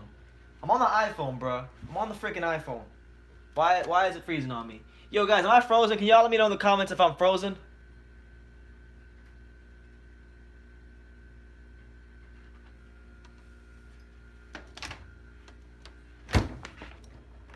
Yep, I'm froze. Okay. Then you guys let me know. Let me see what the issue is here. Oh, okay, I'm good. I'm good. I froze because my iPhone is on low battery. That's why I froze. Okay, so we good now here on True School Sports. I'm lagging, but yeah, because my iPhone trying to tell me that I'm on low battery. So we're good now. Let me just make sure. Let me just put this back in the on the tripod.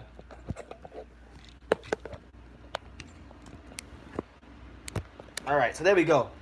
So we're here on True School Sports. The announcement was formally made. Deontay Wilder will in fact be fighting Dominic Breazeale. Here comes trouble. So it's a fight where, you know, obviously we would have loved this fight if we heard that the Joshua fight was included, and he all had to do was knock out that mandatory. But that's not what we got. Hold on, are you serious? Serious? Okay, no, I got audio. But that's not what we got. We got Breazeale, the Breazeale fight standalone. So it's a bit disappointing that we're not getting the DAZN deal, but it was expected. It was very, very expected. Now, Breazeale has been Wilder's mandatory for 2 years, okay?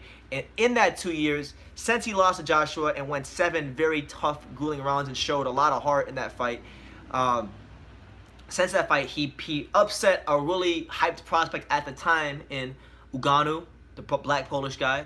Then he beat Eric Molina, you know, a guy, and he stopped him 1 round earlier than Wilder did, and in the 8th round of that fight on the Wilder Stavern rematch undercard. And then in his last fight, he beat Carlos Negron, a skilled, you know, a former Olympian and whatnot. So, you know, good fighter, capable fighter. I have my issues. I have my reservations about whether or not his reflexes and chin, not his chin, but his reflexes. I think his reflexes will be his downfall. Because you can get away with not having speed, but it's his reflexes. You know, Breazeale's reflexes are a bit slow at times, and you can't be that slow reflexed with Wilder and not get hit. So we'll see, man. But maybe Virgil Hunter will teach him something. Give him some of that Andre Ward magic.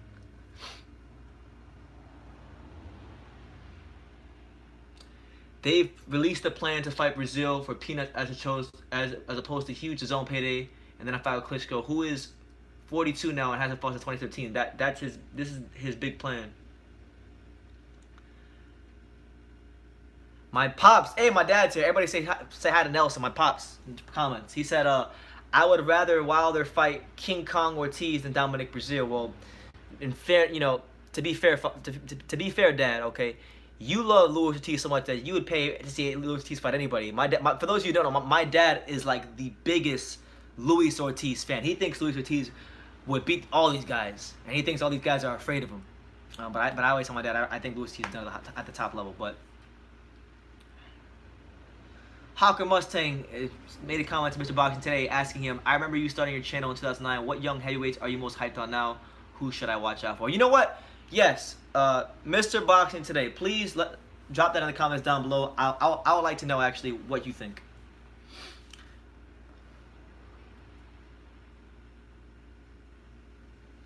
So that May-June block of time is going to be very interesting, that 1 month span, because this fight will be May 18th at Barclays. Then then Joshua versus Miller will be June the 1st, and then Fury's ESPN debut will be June the 18th. So in a 1 month span, we're going to have Wilder, Fury, and Joshua all fighting, so that's good stuff. We'll look at the positives here on True School Sports. We won't focus on the negatives.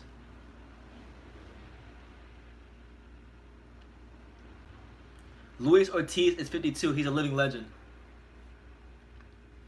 Daniel Dubois. Daniel Dubois is a very, very strong heavyweight. Very good fighter. I look forward to seeing him coming up.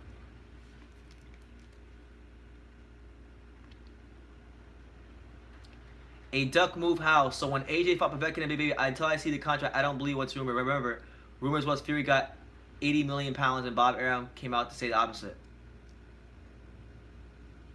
That's true. You got a point. All I know is this, man. We don't know as far as rumors go.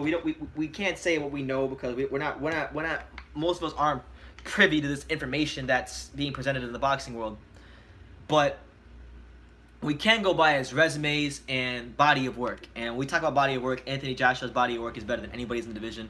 We talk about Tyson Fury's top wins, the guys he's fought, he was the one. He picked the fight with Wilder. He took the fight with Wilder. He took the challenge with Wilder, okay? He's the one who fought Klitschko and beat him. Derek Chisora early in his career when Chisora was a lot better than he is now. Same, man. Those guys' body work and their track record speaks a lot higher than what Wilder's done in his career. So naturally, we're gonna think that those guys are the ones trying to make the fight over Wilder, the guy who until 2018 had a pretty piss poor resume. In my humble opinion, he had a pretty piss poor resume at the top level of heavyweight boxing. Did he beat a couple solid, fringe contender, journeyman, those type of guys? Yes, but he didn't beat anybody who you would deem the creme de la creme of the division until early 2018 when he fought Luis Ortiz. A young Luis Ortiz beats Deontay Wilder. I think so. I think the 2015 version of Luis Ortiz that fought like Bryant Jennings, I think he beats the Wilder that fought Ortiz last year. Issa Vibe says, and I'm assuming if you're saying Issa Vibe that you're Nigerian because I know Nigerians say that. Issa Vibe says Wilder versus Efe Ajagba would be a good one. That would be a good one. Ajagba's the guy who's coming up through the ranks a lot. He's pretty good. He's really strong fighter.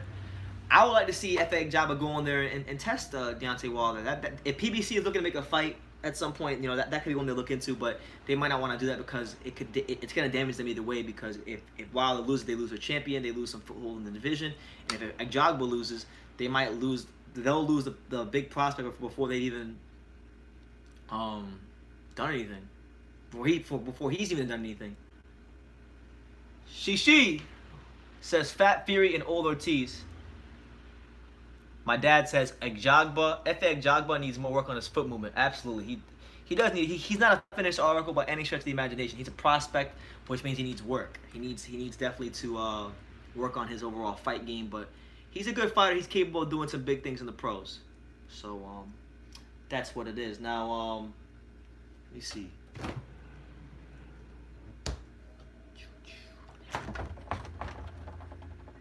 me get some lemonade here. It's your boy BT, it's True School Sports. We are just moments removed from the official Deontay Wilder major announcement, which really, in hindsight, wasn't so damn major. Deontay Wilder is fighting Dominic Breazeale and making a mandatory defense on May the 18th, which is my pop's birthday. Not really too excited about it, but it's a good fight nonetheless. I don't blame Wilder. My man Troops says that. I don't blame Wilder. His team is definitely brainwashing him coming from an AJ fan. Yeah, he's been brainwashed. Like every Al Haymon fighter, he's brainwashed at the top.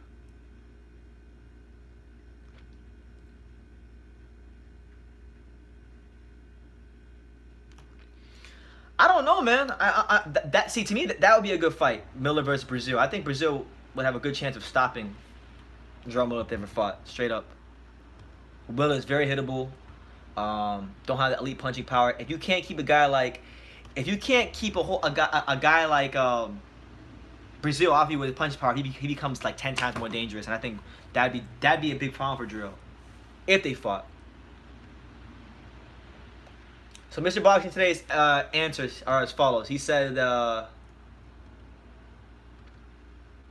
Jermaine Franklin, Joe Joyce, Nathan Gorman, Jermaine Franklin, Tony Yoka, Hergovic. I can't even front Mr. Boxing today. That's why you're the guy I go to featherweight boxing, because I don't even recognize all those names yet. I know Ditchko because Ditchko trains here and I've seen him fight, and I know he fought Joshua in the amateurs. I'm gonna have to do my homework on some of those names I don't know about. Deontay Wilder, the king of the heavyweight. He has the world watching him. Factual statement. Okay. Agjagba is too green. What happens if AJ loses to Big Baby? Yo, if AJ loses to Big Baby, that would be the wildest. Like, that'd be the wildest thing to happen in the division. For one, because Big Baby is like, he has such a great personality. He has a very colorful personality. I think Anthony Joshua will be humbled real quickly. I think Anthony Joshua would really be tested for the first time in his career, as far as not for the first time in his career, but he really be tested as far as up here. And I think it would open up the door. I think if Big Baby had a belt, the way I see him moving would be like, I think he'd take an interim fight, against somebody that he could probably beat. And then after that, he'd probably try to go the Deontay Wilder route, and we'd have an all-American unification fight, because they have some bad blood themselves, dating back to sparring sessions and whatnot. And I've done interviews on that, so go check that out if you haven't already. But it'd be cool.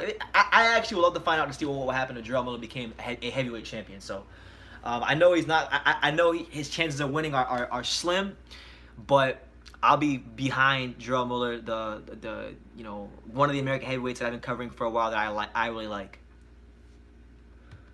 Allah Kumba, I don't know if I said your name right, but he said, True School Sports, what's your take about this whole situation of Wilder's decision? Now,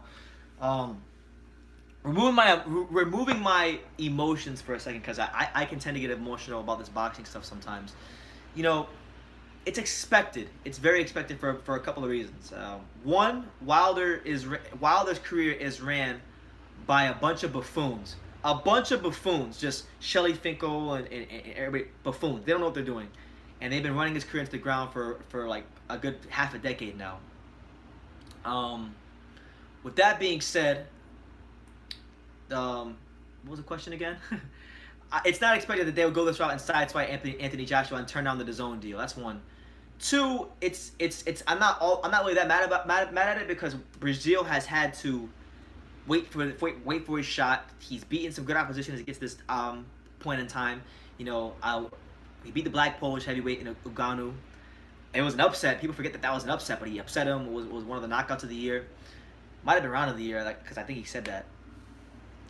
He beat Eric Molina in a round earlier than Wilder, stopped him in the 8th round, and then he beat a really skilled fighter in Carlos Negron in a devastating fashion. So he's beat some good opposition to get to this point. He's waited patiently, so I'm happy for him. I'm happy that he gets a shot, because, well, no matter what you think about Brazil, he comes to fight, he gives his best effort no matter what, and he's a durable fighter. He showed that in the Anthony Joshua fight, but Anthony Joshua in that fight showed how good of a finisher he was by finishing Brazil in such devastating fashion. And this would be a unique opportunity for Wilder to kind of prop up the Joshua fight. If he can get Brazil out of there in devastating fashion, because I think his biggest advantage in this fight is the fact that he is, in terms of reflexes and speed, he has a clear-cut advantage, and Brazil is a bit of a slow starter. So I think he's very likely to catch him with something early, and if he hurts him, to get him out of there would be a massive statement for him.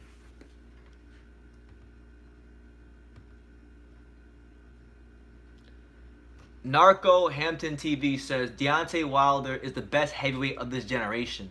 Facts. I mean, he has a chance to. He has a chance to do that still. We don't rule him out. We don't. Regardless if you think he's the best champion or the worst champion of the big three at heavyweight. Deontay Wilder, his power is something to behold, and it's truly all-time great power in my humble opinion. And I think he has that puncher's chance no matter who he fights. And whether you love him or you hate him, Deontay Wilder, like he says himself, he's only got to be perfect for 2 seconds. The fighters can be perfect for 12 rounds. He's got to be perfect for 2 seconds, and he gets you out of there.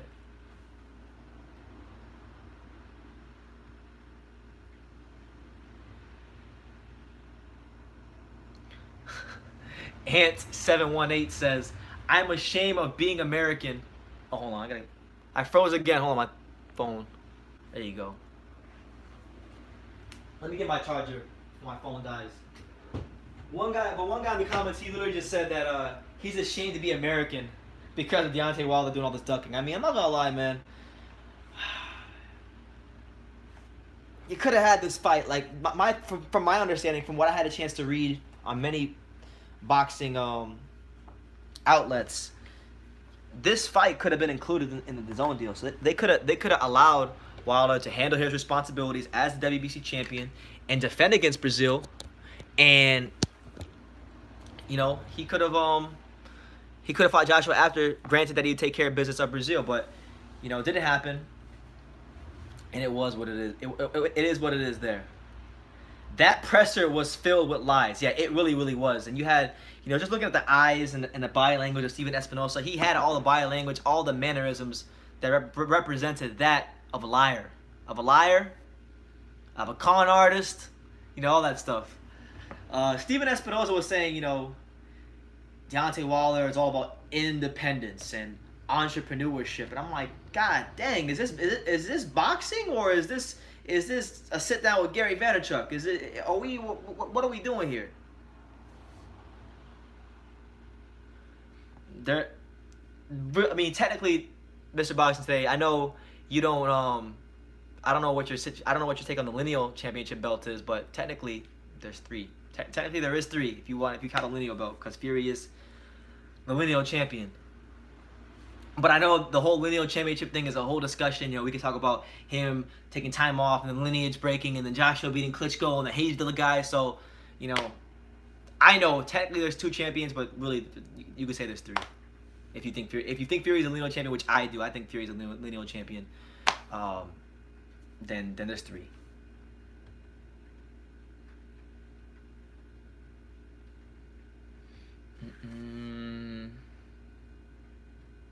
Conor McGregor calls Steven Espinosa a weasel. That is true. The most glaring thing of the press conference, and I'll camp out here for a second, was they talked about a lot of admirable qualities. We heard words like loyalty, and we heard words like entrepreneurship, and we heard, thank you, Gary Shai, I appreciate that. God bless, man. Take care. We heard words like entrepreneurship and loyalty and all these things, but what we did not hear were figures. We didn't hear anything like that. And if this fight is not pay-per-view, and if they're fighting at the Barclays Center and he's fighting an opponent like Brazil, it is safe to assume that Wilder is not getting paid anything north of $20 million. There's no way in hell he's making anything north of $20 million for this fight. And if he is, that's bad business on Showtime and PBC's part, because this fight will not generate that kind of money. Straight up and down, no special effects. It's not gonna generate that kind of money.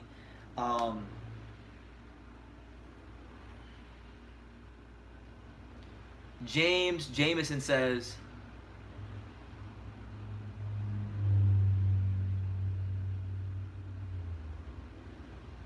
no such thing as lineal champion. There is such thing as lineal champion, and it dates back all the way back to the days of John L. Sullivan, all those guys back in the day, and you can trace it to now. It's not an exact science. It's not exactly the easiest thing to do, but he is the lineal champion. There is a lineal champion. His name is Tyson Fury. Jasper Ram says, so what's the big announcement? So Jasper, just in case you haven't been informed yet, I'm sure you have, but you're just asking sarcastically. The big announcement that we all had to stop our lives for and get here live on True School Sports for was that Deontay Wilder, on May the 18th, at the Barclays Center in Brooklyn, New York, will be fighting, drumroll, his mandatory, and his name is Dominic Breazeale. Deontay Wilder, Dominic Breazeale, May the 18th at the Barclays Center. That was the big announcement, so no surprise there. We just wanted to be live for it so we can get reaction. And I wanted to get a pulse from the boxing world, from the boxing fans, as it happened in real time. So that's why I'm here. It also is worth noting that in less than an hour, in 43 minutes, Danny Garcia will be having his press conference with Adrian Granados for their fight, which is approximately 1 month from today at in California at the StubHub Center. So if I can find a stream for that, I'll stay live on for that. We might just do a freaking 4 or 5 hour show. We might just keep going here on True School Sports. We just keep going and going and going and going. We're like the Energizer Bunny. We just don't stop here on True School Sports. We're gonna keep bringing it to you, rugged and raw. It's your boy BT. It's 1:18 p.m. Give me your thoughts. Let me know about what you guys make of Deontay Wilder's big announcement for fighting Dominic Brazil.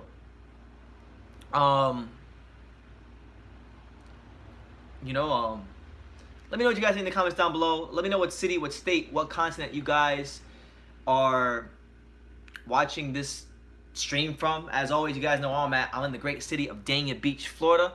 Just a kid from Dania. Let's see.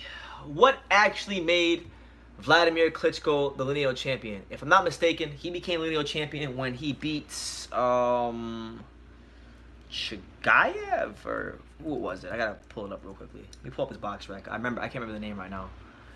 Klitschko became lineal when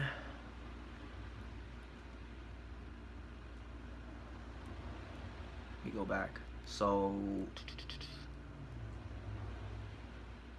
yeah, when Vlad beat Ruslan Chagayev, that's when he became the lineal champion, because at the time Ruslan Chagayev, I believe, was the champion in recess for the WBA, and he was like the most highly ranked guy or something like that.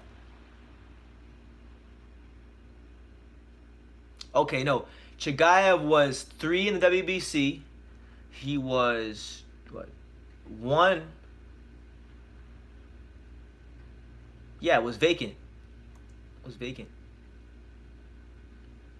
So yeah, it's when he beat Chigayev. So you can make the argument that, I guess, if Anthony Joshua could be the lineal champion, he could have a claim to the lineal championship, because, you know, when Tyson Fury, he retired and was inactive for those years, you know, he beat Klitschko, and then he continued beating the other top guys. So you can make the argument, but that's a discussion for another video.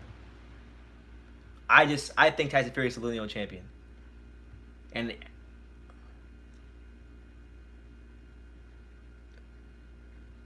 yeah, I don't know why people are so surprised about this whole lineal championship thing. Like, literally, the lineal championship exists in every single division. You know, it's a bit confusing to track at times, but it does exist. Like, for example, at light heavyweight, the current lineal champion is Alexander Vosdik, you know, because he beat Adonis Stevenson.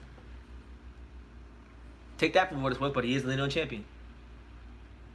But what you guys must understand is no lineal championship in any division. Being a lineal champion means more at heavyweight than any other division, because being a lineal championship at heavyweight means you're the man who beat the man who beat the man who beat the man in boxing's big boy division, in boxing's glamour division. Okay, it means more. It means more. It just means more in the heavyweight division than any other division. People say it has no value because it's not a belt, but that's actually why I would value the lineal championship in the heavyweight division, because it's not a belt. It can't be controlled by sanctioning bodies and mandatories and this promoter, that promoter. No. The lineal championship it's based strictly upon, did you beat the guy who was the guy? That's it.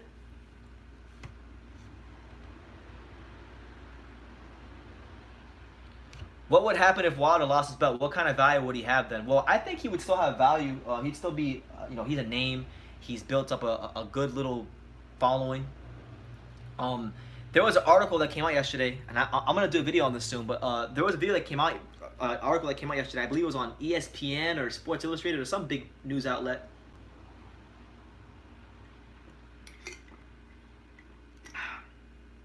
There was an article that came out of the most 100 famous athletes in the world. The 100 most famous athletes in the world. And the list took into account like how much these athletes get searched on Google, on the internet. It takes into account their social media presence, and I think it's money as well, something like that. So it's an interesting metric, but Deontay Wilder, believe it or not, was the most popular, based on the way they use their metrics. He was the most popular boxer in the world, the most searched boxer in the world. So take that for what it's worth. Take it with a grain of salt. But he even made a reference to that article in the press conference today. He said, "I'm the most searched boxer in the world." And if that's the case, he's the most searched boxer in the world because of that damn interview at Radio Raheem. I mean, for Christ's sakes, that interview at Radio Raheem was such a meme on Instagram and social media that people who I know who don't know anything about boxing, they were posting about that. They were posting that on Instagram and Facebook, and you know. So to this day, such a legendary soundbite. But there you go. So we got the Philippines in the building. We got Scotland. The UK's in the building. My man James Jameson says, Aberdeen, Scotland, bro, loving the streams and the vids. I appreciate that very, very much, James. I appreciate the fact that 60 plus people want to sit here and listen to my ass ramble on about boxing. Who would have thought that? Gets to some more comments. AJ should try to make the Fury fight. I would love to see that fight. That's the number one fight I want to see at heavyweight. Listen, the UK is always here, man. I gotta just give a lot of credit to the UK. They're always here. They're always well represented here.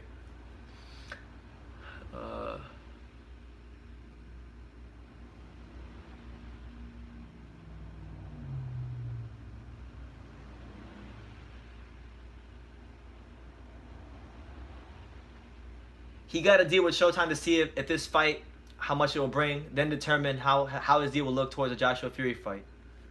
Yeah, it's true. I mean, it is what it is, man. The fight's happening. We can't do nothing about it.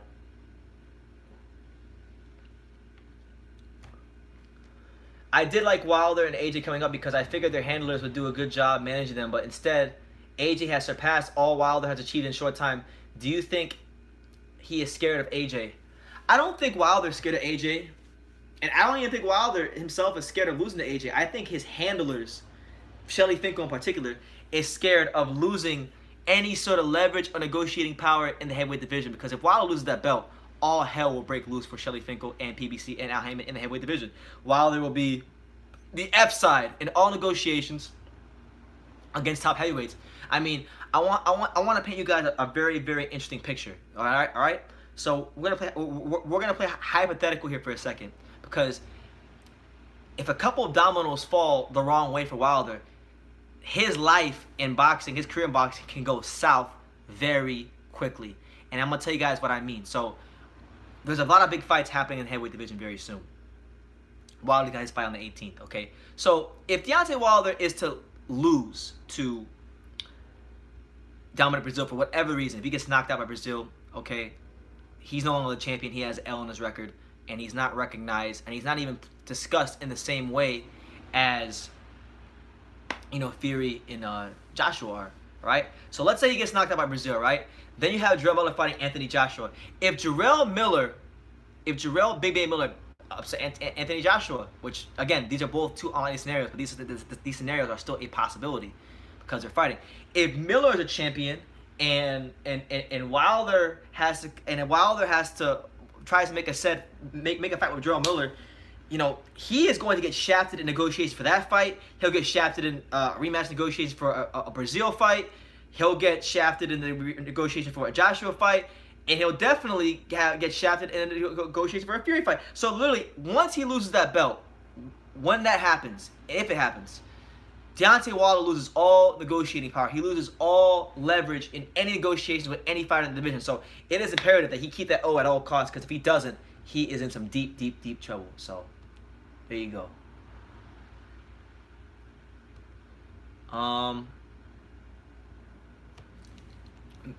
Mr. Boxing Today says, I like how we are just overlooking Brazil and Miller. An upset may be brewing. And you know, I would tend to agree with Mr. Boxing Today.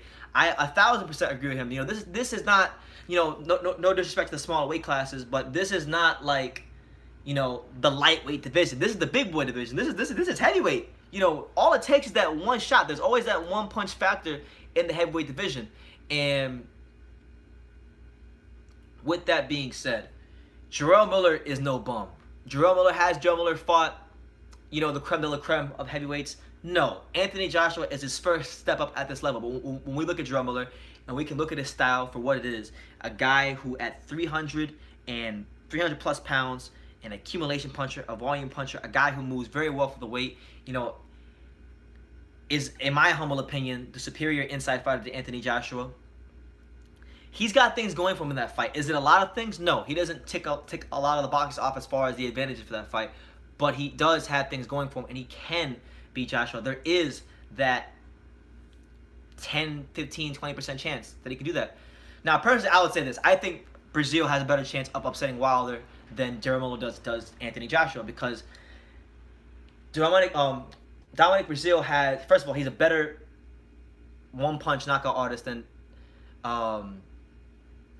Deontay, than Jerome Miller. Wilder isn't the, you know, I think he's more hittable than Joshua, in my opinion. I think he's more hittable, and also, you know, Wilder has shown many times he can be clipped, he can be hurt. Same thing with Joshua, but Miller, I just think Miller lacks that power, and it's gonna keep him from really doing anything. Yeah, he's been knocked out before, but then, you know, Wilder, I don't think, I'll be honest with you, man. Let's go look at Deontay Wilder's resume, because I want, before I start flapping my gums, I want to make sure that I know what I'm talking about here. But I mean, I'll make a bold claim to you guys here. I'll make a bold claim. If I actually believe it myself. Let me see. Let me go to the box rec. Let's see what box rec says. Okay, so Deontay Wilder box rec. Deontay Wilder has 41 fights. Correct. Okay.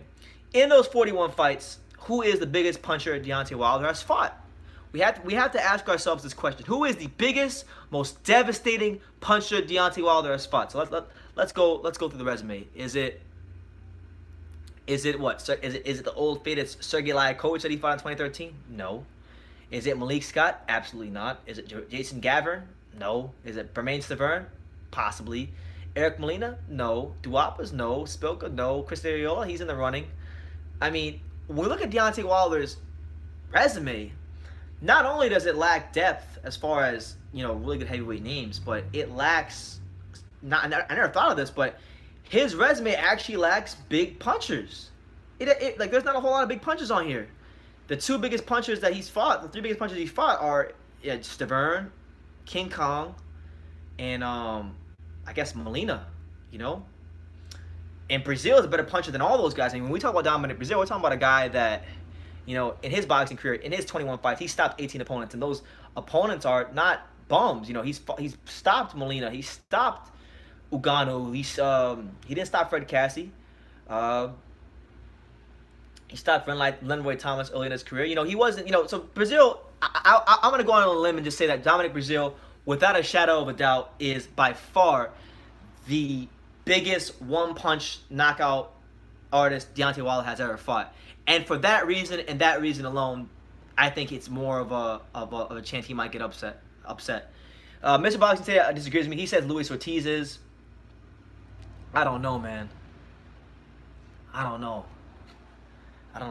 These knockouts, like the knockout Brazil had over Uganu and Negrona's last fight, those are really, really, really devastating knockouts. And not even just that, like, let me go back and look at his resume. Brazil, he fought Fred Cassie. And Fred Cassie, let's see, we know Fred Cassie's been there with a lot of fighters. He's been stopped. See, boxing's funny because Brazil is a big puncher, and he didn't stop Fred Cassie, but Jarrell Miller stopped Fred Cassie. So you see, boxing's funny like that. You can't always look at everything so black and white in boxing. Yeah, to me, Ortiz, I don't know, man. I would land it. I think he's a better puncher than Ortiz at this point in his career. Maybe a couple years ago, I would say that would be an argument, but not now. You thought Cassie beat Brazil? I gotta watch that fight. I think I watched that fight, but I honestly don't remember it for some reason. I don't know why I don't remember that fight. That was on the undercard for something, because it was. I can see that it was Alabama, so I'm assuming it was on the undercard for Duapas Wilder.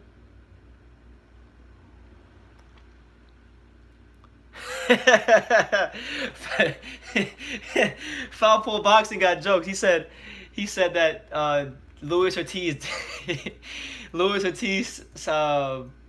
stopped Stanley Ketchel. That's funny. That's funny. Ortiz, another myth. Who has Ortiz fought? Dave Allen?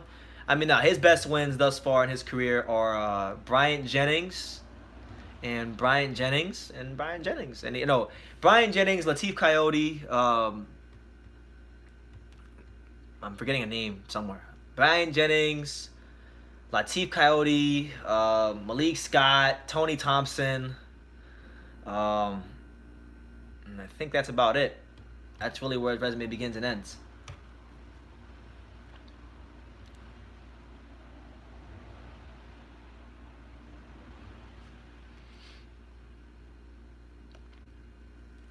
I'm gonna go back and revisit that one, Mr. Boxing Today. I'm gonna revisit that one.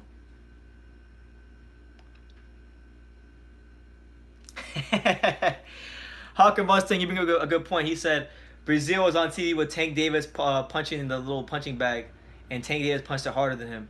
Well, I mean, first of all, those machines are straight BS, bro. Because I've seen people punch those things who can't punch with a lick in boxing, and they get higher scores than me. But then like for example, I had a friend who I used to box with, and he punched that damn thing harder than I did. But then when we got in the ring, I whooped his ass. So, you know, it's not like that thing's not always the most accurate thing for judging power. And Tank Davis can punch, he can crack.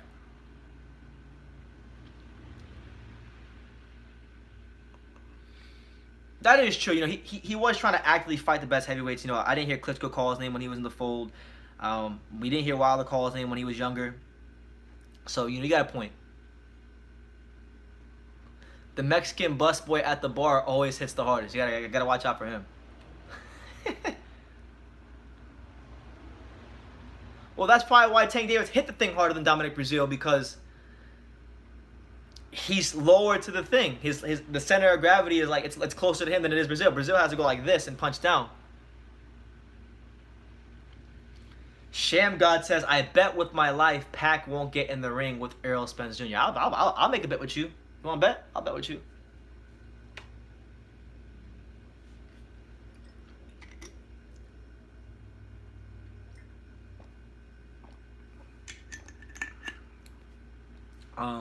But it's your boy BT. True School Sports. We were live for the Deontay Wilder and not so major announcement. He's fighting his mandatory Dominic Breazeale. Let's go to BoxingScene.com and let's just take a look at, you know, some of today's boxing news while we're here. And I want to get you guys' thoughts on this. So let's see. All right, so a couple of things. All right, so we'll start with Josh Warrington. Josh Warrington and Kid Galahad had their press conference today. Josh Warrington looks to make the second defense of his title, fighting Kid Galahad at what looks to be a dangerous fight for him. That should be good stuff. Artur Beterbiev versus Hot Rod Radovice Kalaznic. That's official for May 4th. I just did a video about that. That'll be dropping later on today. So yeah, that's a good fight for the light heavyweight division. Probably to date, be Beterbiev's toughest fight. No doubt about it for me. Eddie Hearn on the U.S. market. He says he feels like they're gaining great momentum, and I would actually agree with him because they signed a couple of decent amateurs. They're gonna sign probably Devin Haney, which I think would be big for their platform. So yeah. There's that. Usyk is dangerous, very impressive. Yes, I think Usyk will challenge a lot of these guys and beat them at heavyweight. No doubt about it.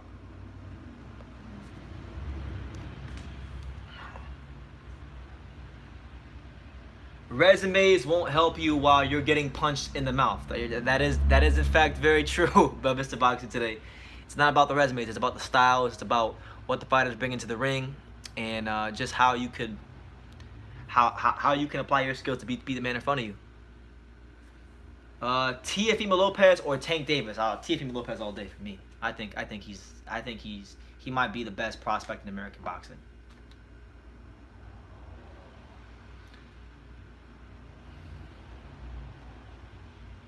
Who do you think Fury is going to end up fighting now that Wilder is out of the mix for now?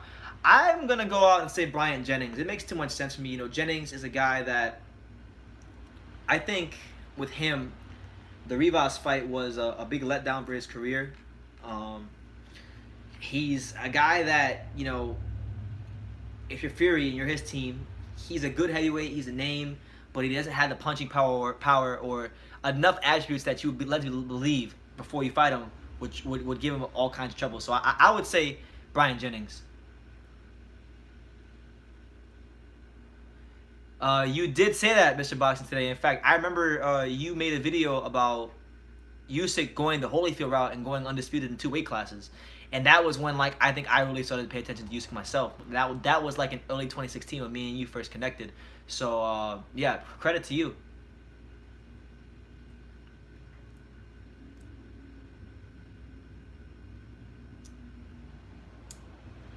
Or Joseph Parker. Joseph Parker could be another option for Tyson Fury.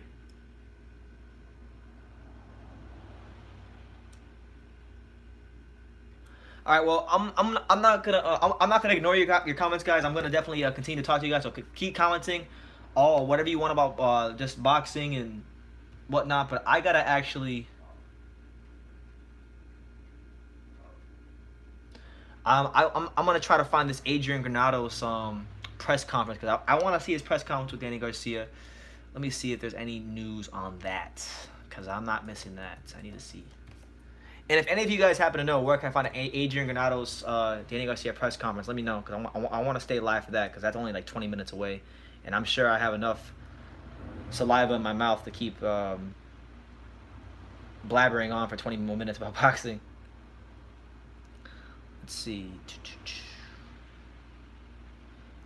London, England's in the building. What's up, champ? Do you think Loma lost to Salido? No, I don't. But it was definitely an education for him in boxing. He needed that fight. PBC, like this Danny Garcia Granados fight has probably been one of the most poorly promoted fights I've seen in a long time. The fight was announced in November, and tickets just went on sale last week. And I'm on their website, or not website. I'm on their Facebook page. I don't see a damn thing about this press conference. Let me go to Adrian Granados' Facebook page. Maybe he's got something.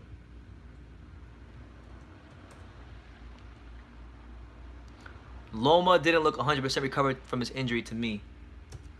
No, and I think that's why they're being smart with fighting Krolla. You know, a guy with a name, a guy who's a world level fighter, but who's not gonna outbox him, who doesn't have the punching power to beat him. Dang. I need to figure out. I need to find out when this press conference is because I don't see anything for this press conference. I want to watch this press conference. Let me see. Adrian Granados. What years did Wilder have to fight Vlad? I must have missed that. I mean, well, you could have probably fought him in 2015.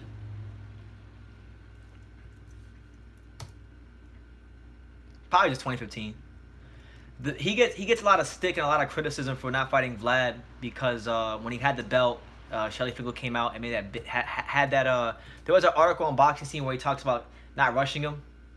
I don't know. I'm sure you remember that because you've been on here for a while, so I know for a fact you remember that. And I'm pretty sure you've done videos about that article. Bro, where the hell is this thing?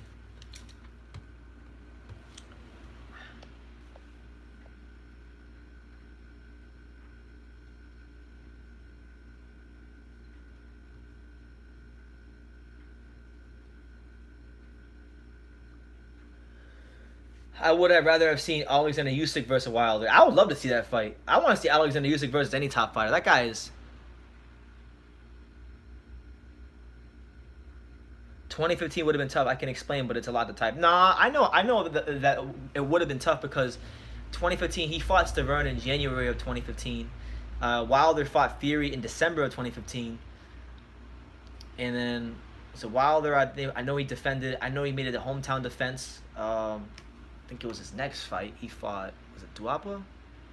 I can't remember who his first title defense was. It was Molina or Duapa. Let's see. So he beat Stavern in 2015. His first title defense was against Molina. That was an Alabama fight. So they had two hometown fights against, top 30 caliber opponents. Yeah, so yeah, it would have been tough. But it could have happened nonetheless.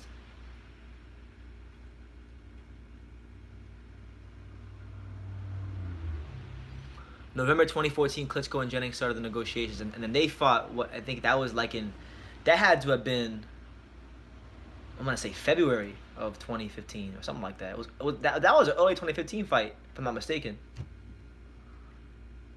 Grand Combatant says, who will Wilder fight? He wants to know who it is. If you don't know, it's actually Dominic Breazeale. He's fighting his mandatory. April 2015. That's who. That's when he fought Jennings. Okay. Yeah, it was April. Okay. So April 2015. So Wilder fought in June. Yeah. There's a very, very, very, very small window to make that fight, and then when you factor in that Vlad has his TV stuff and Wilder's with PBC, I could see it. I interviewed Vlad that year. I actually asked him about Wilder, and he said that when I interviewed Vlad in 2015 at the Hard Rock, at the Shannon Briggs fight, he basically just said that he needs to fight better people, pretty much.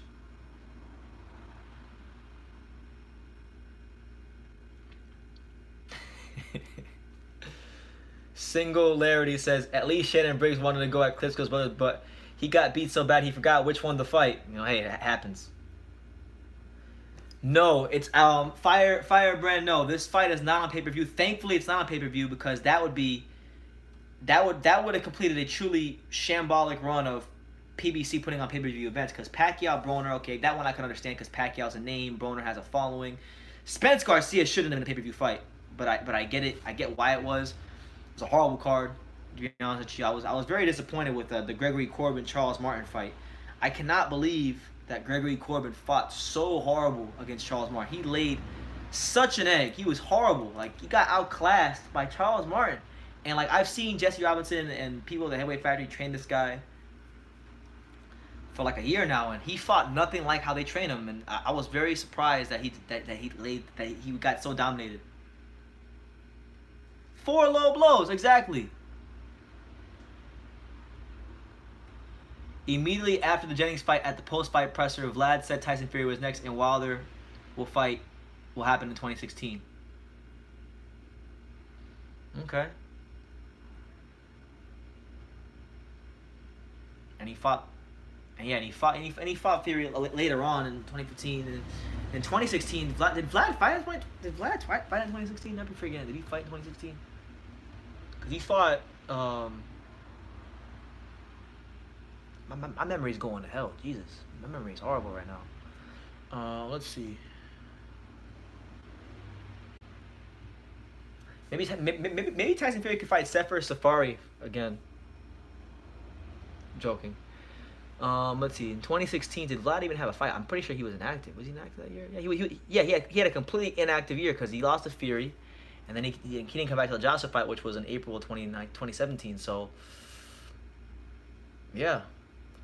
But yeah, Corbin was bad, man. I can't believe. Yo, Mr. Boxing Today, what do you think about Gregory Corbin's fight against Charles Martin? That was really, really bad. I can't believe he did so poorly against Charles Martin. Did you expect Charles Martin to dominate him that way and beat him so soundly?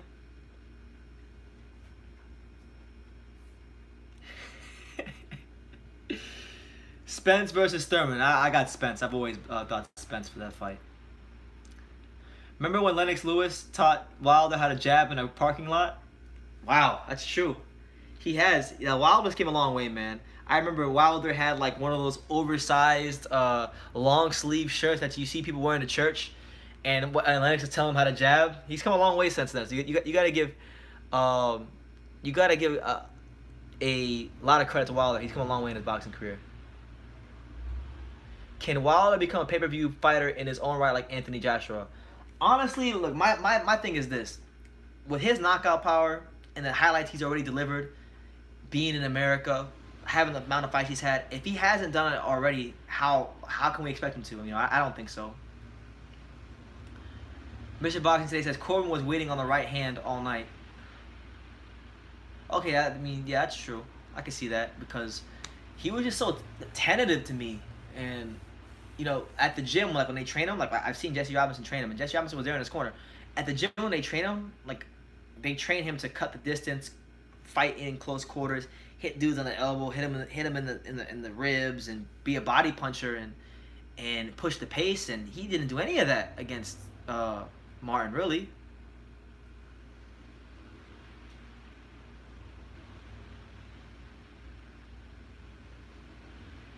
LOL, but Wilder didn't actually learn anything tonight. He still can't jab. Well, I don't know. That's not fair to say, man, because he can jab. His jab has improved over time, albeit they've been very gradual and minimal improvements. His jab has become a lot better over time. I think that's not fair, but I mean his jab isn't at the level of Joshua or Fury, but it's an improved jab, and because his jab is improved, the level of his devastating knockouts have improved over time.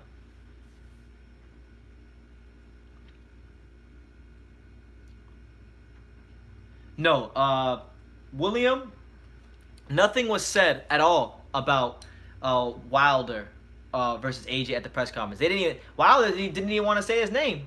Didn't even say his name. Straight up.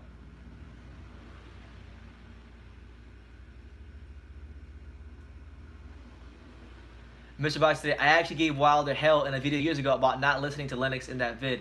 He didn't seem like he wanted to do it the way Lennox showed him. I gotta go back and revisit that, because I remember that. I remember he was there, and like he was all the way there, but he wasn't quite there. You know, it's these guys don't listen sometimes. Craig McNulty. Listen, Wilder has a good jab, bro. Y'all are tripping. He has a good jab.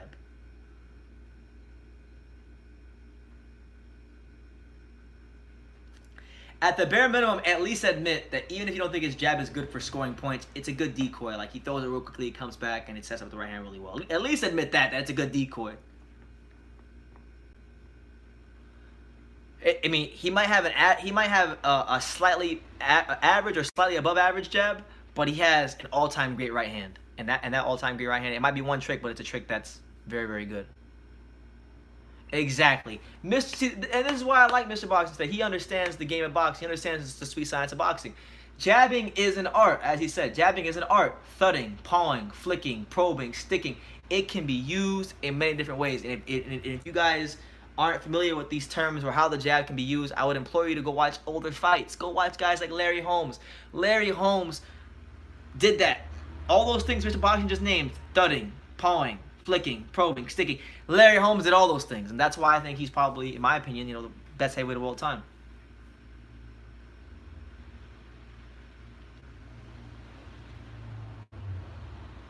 That's true. His window is not as wide as Fury or AJ, so he's got to hurry up. So my dad said, my dad says, so did Showtime Boxing give Wilder more than 100 million? The numbers were not disclosed. We don't really know. George Groves had a fantastic jab. Yes, he did. Hell of a jab. AJ got 4 belts before 30. Well, really, it's 3. It's 3 belts. It's the WBA, WBC, and IBF. We're not going to sit here and recognize the IBO as another belt. We are not on True School Sports going to contribute to further, malarkey. We'll use that word because I don't want to curse. Further malarkey of legitimizing more belts, making it hard for fighters to become undisputed. So he has 3 belts. Okay, he has WBO, WBA, and IBF. We're not legitimizing the IBO. We're not even gonna mention it anymore.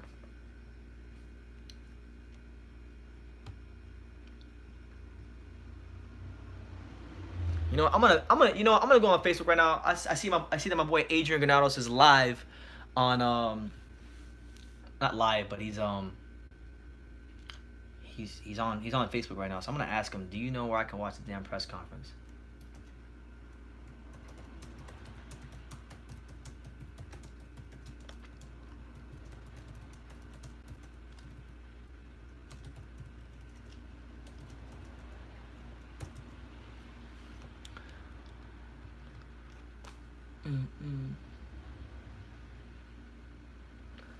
I heard it through the grapevine that Showtime gave Wilder a massive amount of money. Yeah. Probably. Who knows? I didn't get any of it, so it don't matter to me. LOL, the IBO man, please. You know what's funny? The IBO headquarters is literally. I was doing some research recently, and I discovered that the IBO headquarters is actually in my backyard of South Florida. And you know what's funny? I actually called about maybe like 2 months ago. I called the IBO, and I just called them to see if I can do an interview with them, and they said I would have to give them an email. So I was thinking about doing it, like doing an interview with the IBO, and maybe going down to the headquarters, which is down in Coral Gables, which is in Miami, where the University of Miami plays. And I thought about it, but then I said, wait a second. If I go there and I do an interview with people from the IBO, and let's just say by chance that the video does well and it gets even 1,000 views, or even if it gets a couple hundred views, I don't want to contribute at all, even in the slightest bit, to legitimizing the IBO as another belt that fighters gotta get to become undisputed. I don't want to do that. I don't want to do that. So it was very enticing, but I can't do it.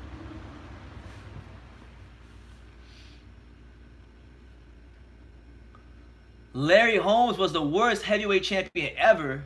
Oh my God! I should block. Lucky I'm in a good mood today. Lucky I'm in a good mood today. That is a blockable offense. That is a blockable offense. How about the Maidana comeback? AB talking about dreaming of a rematch. That'd be hilarious if they fought again. I'd see it. I don't want to see it. Why not? You know, I don't think Adrian Broner can really do much against any of the other top guys, and I think he'll get up for the Maidana fight. So why not? And Maidana, I mean, how good is he really going to be after a 5-year layoff? I mean, we don't know. I really should ban that guy. Like, I really should. Larry Holmes, all he had was a jab. I would highly encourage you. I don't want to be disrespectful, but I would highly encourage you to go watch more of his fights. Because whatever you think you saw, you didn't see it.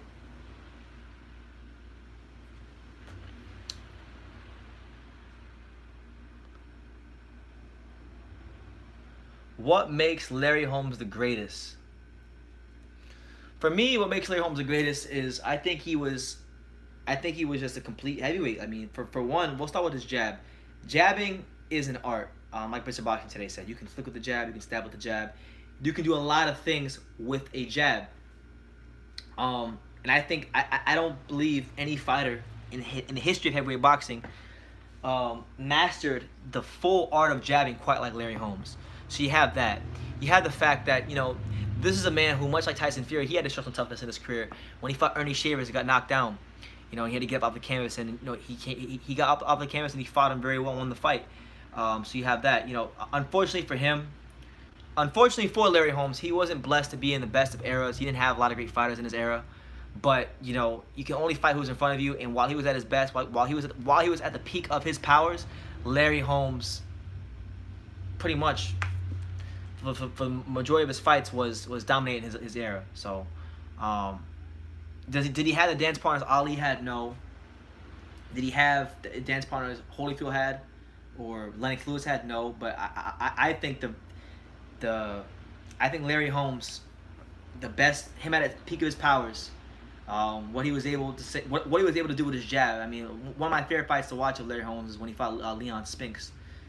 Spinks was trying to crouch down and really cut the distance and work Larry Holmes, but Larry Holmes beat him literally just with a jab. A jab beat him alone. And he was able to jab, move, probe, stick, move, and then as the fight wore on, he lit him up and got him out of there. Alright, it's 1:56 p.m. here on the East Coast. It's your boy, BT, True School Sports. This is the prolonged version of the Deontay Wilder major announcement reaction. I gotta figure out where the hell this press conference is, how I can watch this press conference. Somebody's actually messaged me on Facebook. Do you know when the Adrian Garcia press conference is on? No. I'm trying to find out. I'm trying to find out myself. PBC is really doing a shitty job promoting this fight. I'm sorry. Like I'm sorry. Like, how the hell you promoting a fight and you ain't got nothing about a press conference? I mean, you having a press conference. Like, they should be, every press conference they should be trying to put on. Let's see, maybe Adrian Granados press conference. Let's go, champ.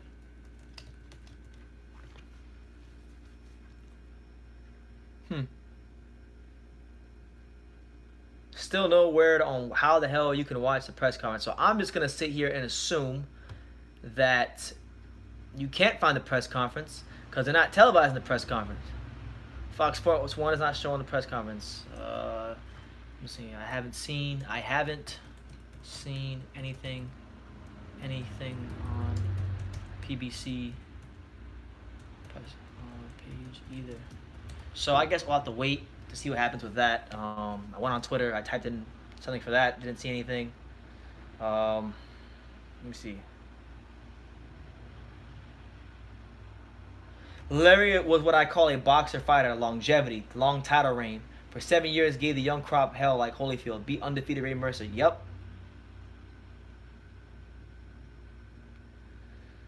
I'm sure you could go on and on and on. Vlad and AJ were and are heroes of the former and current boxing. They fill football stadiums, Germany, UK, not USA. You idiots like UFC. Yeah, unfortunately, for whatever reason, well, no, you know what? That's a general statement. That's a harsh generalization. In America, because America is a big country, and what I've noticed is people who are like UFC fans are different than people who are boxing fans. It's two different fan bases. It's almost like people who buy the Xbox and people who buy the PlayStation 3. It's different. It's much different as far as their audiences. But boxing is actually gaining quite the foothold here in America again. There's we got the Zone, we got boxing shows on ESPN again, which is great. So I'm happy about boxing. Why can't Wilder fill football stadiums in the USA? Because he doesn't have the name, and like you said, the networks, like Sham got us saying, the networks have complicated boxing in this country. It's made, for a lot of years, boxing has been very inaccessible to the average Joe, unless you have Showtime and HBO. And because of boxing's poor coverage on many of the mainstream news outlets here in America, boxing has been relegated to that of a niche sport.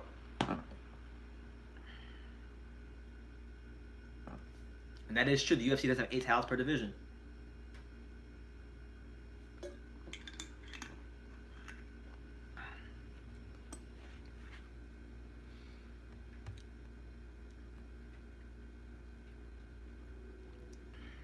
Dang. So there's literally nothing on this Adrian Granados fucking press conference. I want to watch this press conference. And I'm still here. I'm still on YouTube. I've been here for live for a couple hours now.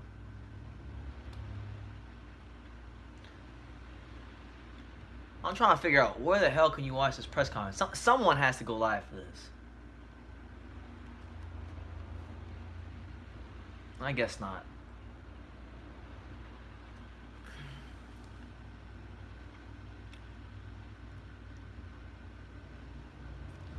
That's true. No, you're right. It's hard for people to troll you and to use hyperbole or exaggerate or fanboy if you just hit them with real boxing talk, and you do a great job of that, Mr. Boxing Today. When he knows locations, what are you talking about, Shishi? All right, I'm getting a bit long-winded here, so I'm probably gonna get off in the next 10 minutes or so. If I don't find this damn stream, if I don't find anything for this Granados press conference, I'm probably gonna get off because I really want to watch the press conference, but it's not here, and I have other things I gotta do today as far as True School Sports is concerned. So yeah, we'll leave it at that, man. We'll leave it at that. I'm gonna get off, guys. It's been a pleasure. This was in fact the Deontay Wilder major announcement reaction, and we enjoyed every second of it. Nothing too surprising, but I'm gonna get out of here. It was great seeing you guys as always. Make sure you guys stay tuned for my other videos. I got a couple videos coming out over the next couple days, so stay tuned for those as always. And like I say in every single, well, actually, hold on. One last thing.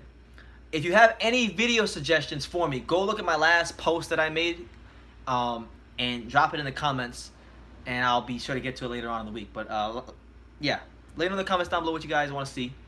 Not on this video, but in my post. In my post that I made about 18 hours ago, or go on any of my other videos and just comment, say Brendan, BT, True School, we want to see you talk about fill in the blank, and I'll get to it in a timely manner. But yeah, like I said, every video, you can love me or you can hate me, but I'm just giving